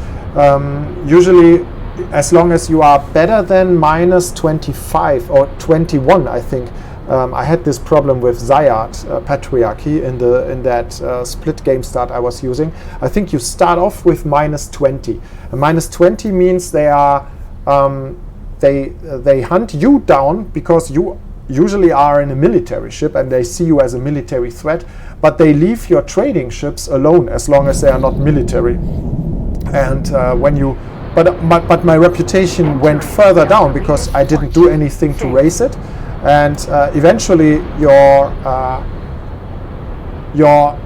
reach the point, I think, at -25, when they also attack your traders and your mining ships. And especially with mining ships, that was a real problem. You can the best thing to do is, of course, kill their enemies. That's easy as long as they are not actively hunting you down. So in as long as you are better than -20, this is easy. You just go near their stations and help them kill their enemies. Sometimes you can also indirectly trade with them at that point still. But of course, trading usually requires better reputation. So your reputation goes up with trading. Your reputation goes up very quickly with missions. And your reputation can also go up with simply killing enemies of a faction in their territory. That's usually the easiest way.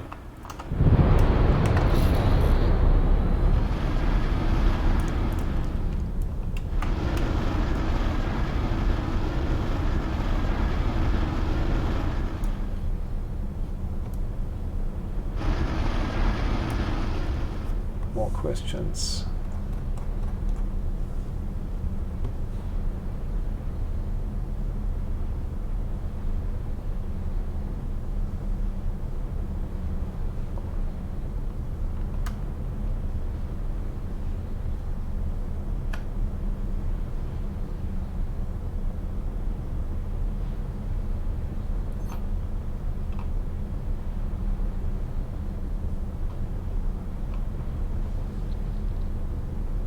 Does anybody see crystals? I'm not looking carefully enough.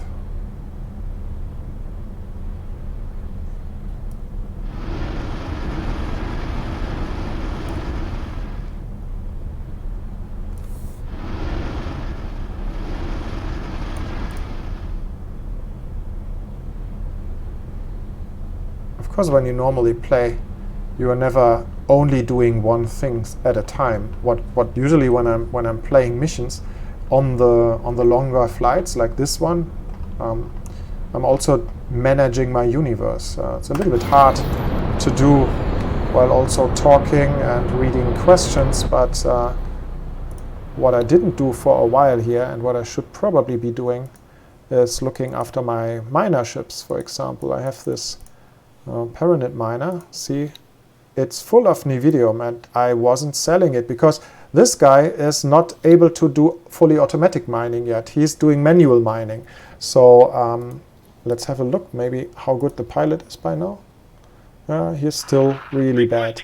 So this pilot, as long as he's just doing ordinary mining, he will not be getting much better.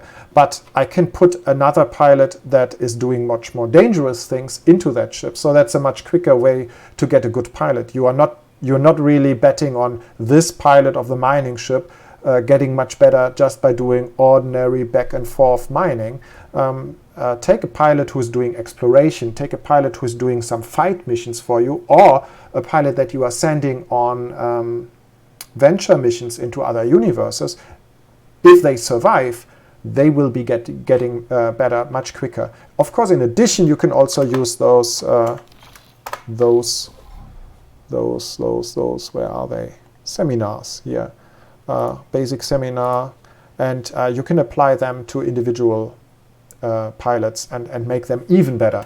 But they also learn just by doing stuff, but not by normal mining a lot, at least. So anyway, this guy is still is making a lot of money for me, even with where was he? The Pyramid large miner, this one.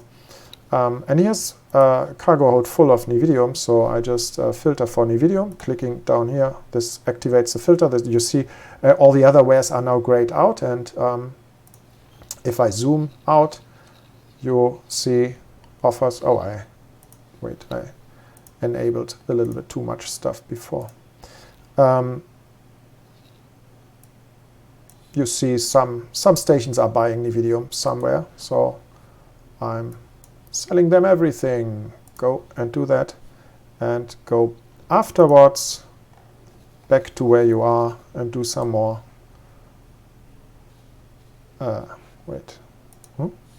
Do some more. What? Why can I not give another mining order?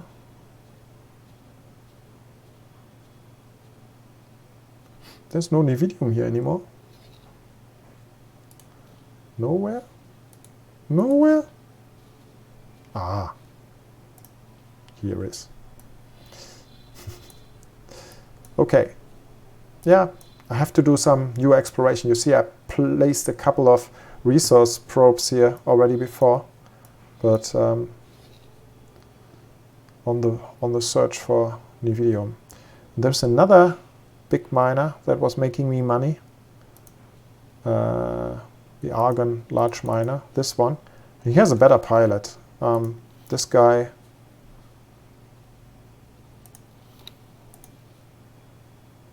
He's a 3-star pilot, so he already has the... Jesus, so many. He already has the advanced automine unlocked. Not the expert automine yet, but that's good enough. So, yeah, he does his stuff autonomously now, which means he just mines and sells it within a certain range, automatically comes back and mines again. This is, yeah, like a cash cow, but we try to slow those cash cows down. We don't want people to really make millions and billions of credits without doing anything, obviously. So this is really advanced and basically hidden behind better pilots. What else? My trader ship, I think, is currently also, where was it? Oh, there also the small miners still survived. How about this guy? I think this one's auto mining. These are fighters. What is he doing? Doesn't have anything to do. I was using these M trader ships usually to get my reputation up with the Paranid factions. So I wasn't even caring so much about profit. That's why I was just trading in this vicinity here. I just wanted this guy to make a little bit of money between Paranid stations. So all I do is just zoom in. So I only see Paranid stations here, and then basically check. Okay, microchips.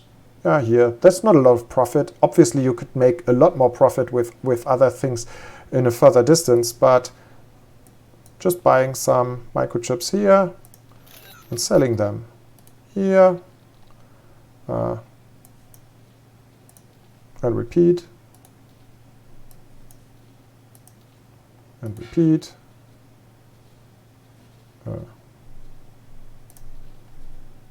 What? Sorry. This guy doesn't want to buy them. So I have to zoom out a little bit here.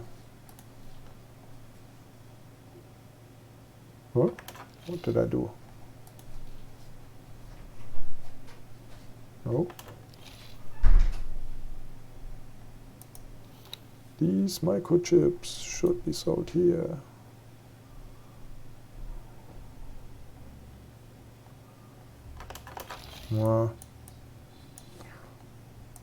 And then you... he still has a couple of trade orders already anyway. So this is... he's not doing auto trading, but he's doing these little trade runs here. And every time he executes one, you see your reputation going up a little bit. But that's the slow way, but it's running in parallel to what I'm doing. If I need reputation badly, then of course I would be playing some missions for the Paranid. But this is good enough for now.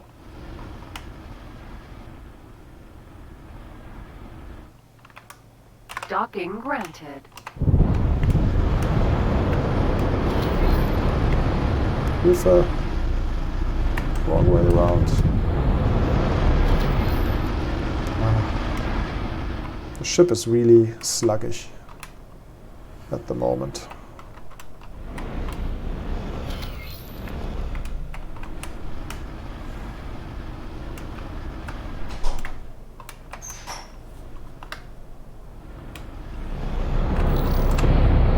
No!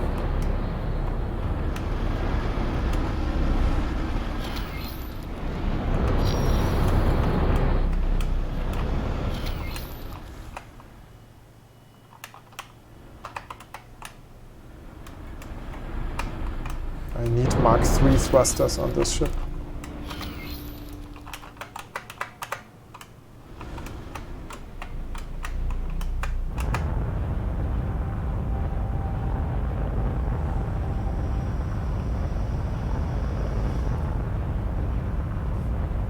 Successfully docked.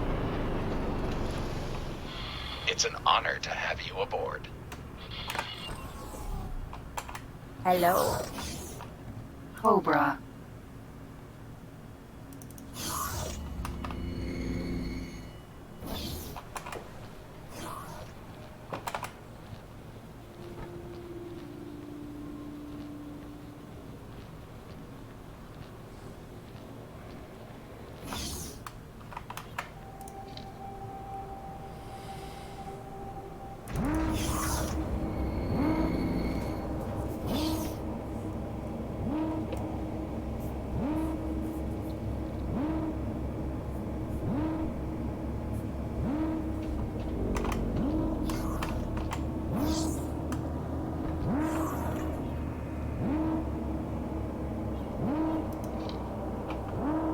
Now then, we should be able to begin our research. Saving.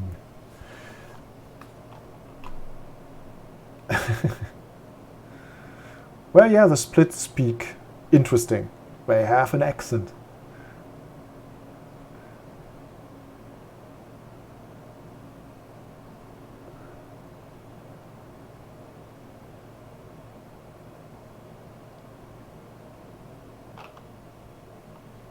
I look forward to seeing how this turns out.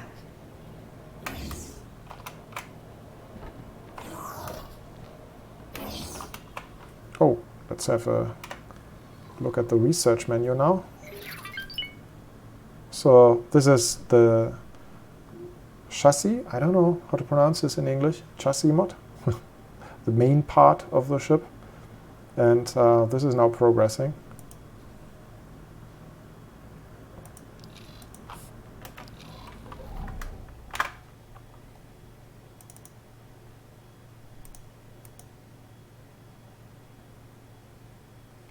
Oh, stored away my amp ship.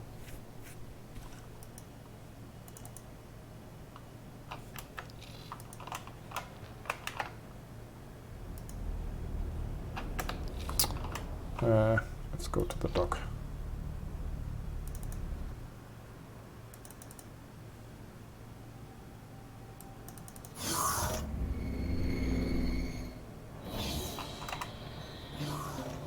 Ah, some other traders are landing. This is because they are probably all buying my energy cells, my precious. No, no. This is the logical station overview of my station. It's pretty straightforward because all I did add to that HQ so far was manufacturing energy cells, and you can see how it's going. But a more sophisticated station with multiple productions where you have the products of one station going into the resources of the next one, or the next module within one station, that then this graph here becomes very interesting, and you see how the output of one goes into the input of the next one and so forth. And you also see how much storage there still is, and yeah, where the money is coming from, where the energy is going to. You see multiple productions here, and yeah, you can configure everything. Also, you see, because I added wanted to show it from the outside. Because I wanted to have workforce, I built a living section up here. This is a split living section because I'm a split in this game start, so I have to have a split living section, obviously.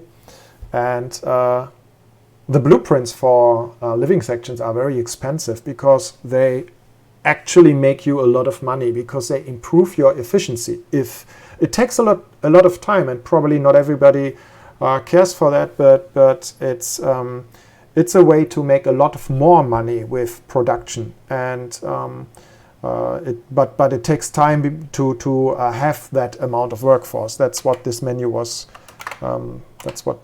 Showing. This percent value here is still very down because I only have 59 people working on this station. But in order for it to be optimum with this many solar panels, I would need 740 people.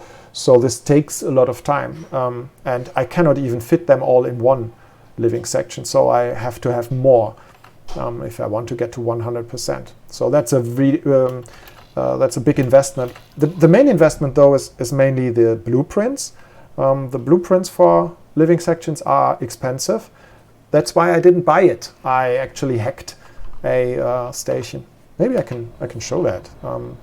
Let's go to one of the small fast ships, like the Nodan, or one of my Paranit. Paranit Scout is a good one.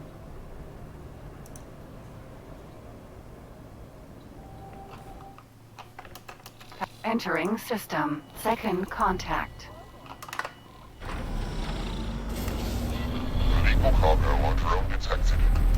So what kind of module do I want? Let's see.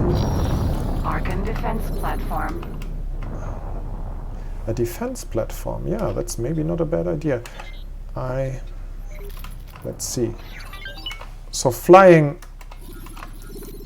if you don't target anything, so I clicked in empty space to unselect my target, and if you then fly around modules, you see the name of the module that you are near on the event monitor here. So if I'm let's fly around a little bit. Oh, there was a signal leak. Wait. There's one. I have to do that now. Keep it to yourself. I have work that needs doing. Are you interested in a job? Mm-hmm. Very much so.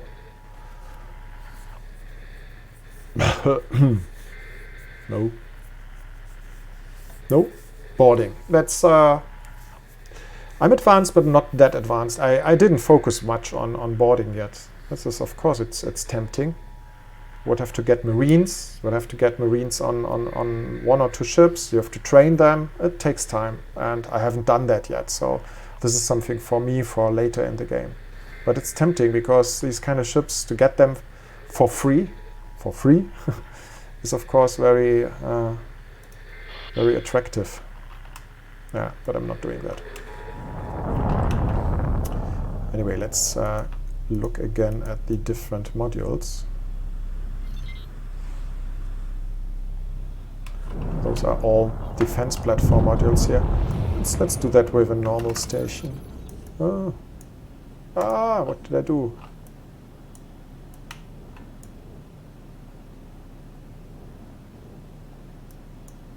Oh, I have to wait a moment. Maybe I'm giving you. I'm switching for a moment, and also I'm back in a minute.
while I don't have to play all the time. It's probably too loud now. I'll just...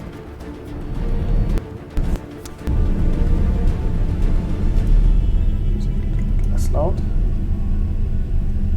I hope you can hear me.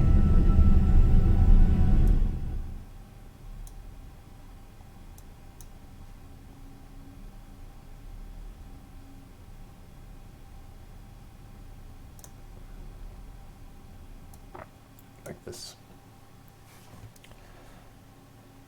Okay. I was only looking at YouTube and Twitch comments before, and completely, unfortunately, because this doesn't work with the same setup, unfortunately I couldn't see the Steam chat all the time. So I'm back in the Steam chat now and looking at questions from there. So if you guys have questions, I'm sorry that I didn't answer Steam questions before. If anybody on the Steam chat has questions, you can ask now, and because I'm just showing a couple of videos from before. This is a little bit older, but maybe I can answer some questions in here too.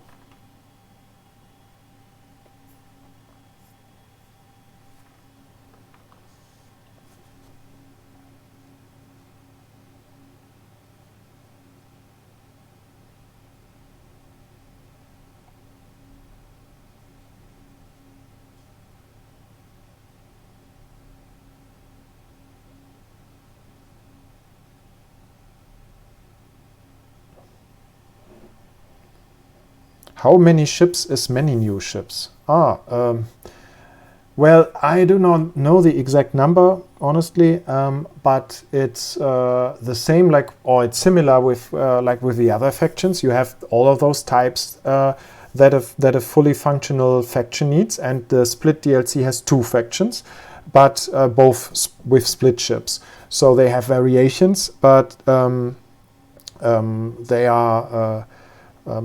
There's a scout ship, there's a heavy fighter, there's a bomber, there's all of the transporter variations, there are mining ships, there's capital ships, there's a big carrier you've seen in the Split Vendetta trailer. I hope maybe I can show the Split Vendetta trailer to make my life a little bit easier. Just a moment.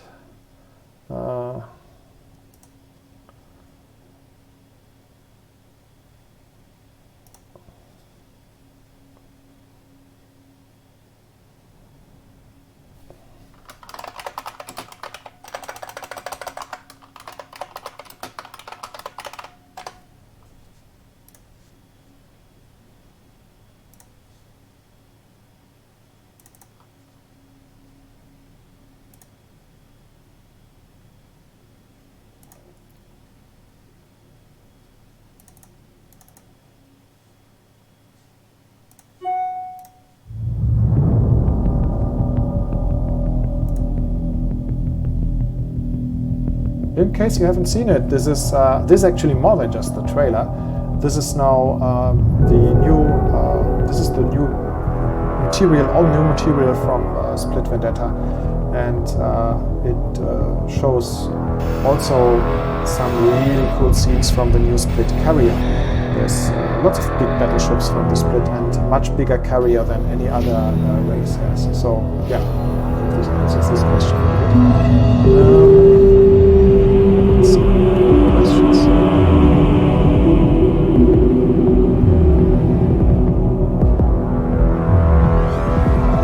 Are the Split start missions impossible by design? Path to Vengeance tells you to immediately attack a fleet of bigger ships with barely a flying cavalry.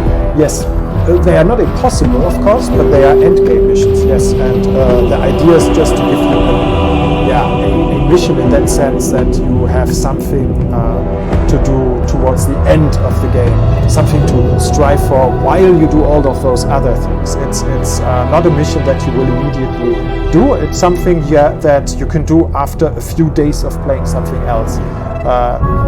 Joshua, who was helping me with this stream earlier tonight, choose the other Split game start. Interestingly, I played the what's it called? Let's have a look.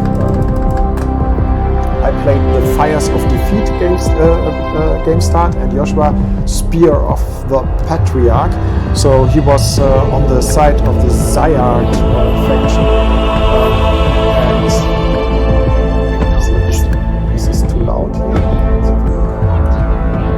This trailer may be a little bit loud. Oh. Could you guys even hear me? Sorry, I just saw here some people shouting volume. I'm sorry. The question was with game starts. The two split game starts have missions with them, and they are both intentionally almost impossible at the beginning. And this is something for later in the game. It's not impossible, but the difficulty level is given as impossible because they are impossible at the beginning. You certainly are not going to beat the entire split fleet with just one ship, or going to claim a sector in the other case. But Joshua was playing that Spear of the Patriarch game start, and I think he already claimed that sector. He did that, so it's doable in a couple of days. So, yeah.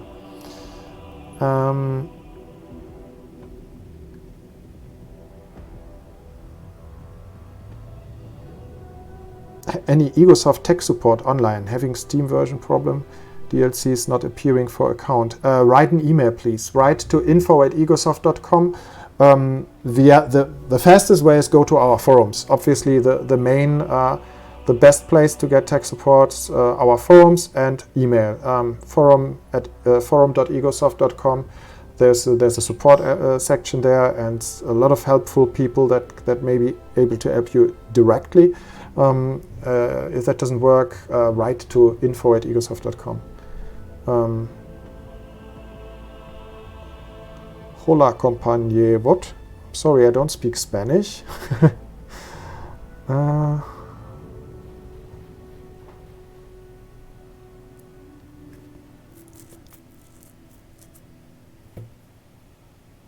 Are we getting new generic missions? Lots of them. Yes, there are new generic missions. There are lots of new variations. Try it out. There's a lot of new material. Here you see the carrier. Oh, I'm a little bit behind. Yes, this is the beautiful new split carrier ship, and it's really awesome when you land inside of it yourself. This is really big.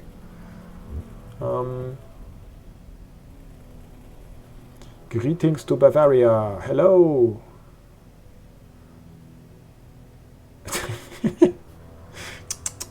Some people know German slang.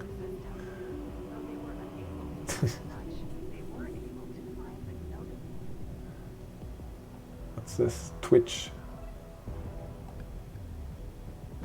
Now it's not loud enough.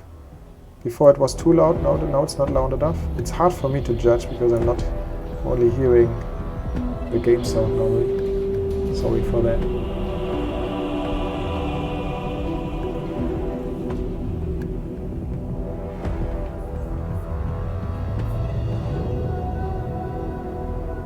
Yeah. Okay, I think I'm going to finish. I'm going to finish for tonight and just leave the video running for a while. Thank you everybody for today. Again, this was an important day for us. Launch of 3.0, launch of Split Vendetta on Steam. Maybe I'm going to continue this in a few days, or maybe even tomorrow. I don't know.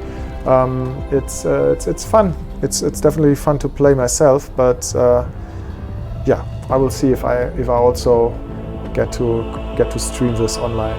But either way, I hope to see you again, definitely on all of our social media. Please, if you have a chance, follow us on Twitter, so we can always you will see where we are doing something, when we are releasing something new, or when we are having new trailer videos. Of course, it's the easiest way is to subscribe to the YouTube channel as well. And our X News, if you don't have that yet, that's really our primary output for news and information. That's you can just click on it if you have a forum account on egosoft.com. there's also this X News option, and we really do only use it for information about the game. Yeah, would be great to see you guys with one of our next streams. So thanks everybody, and see you again soon.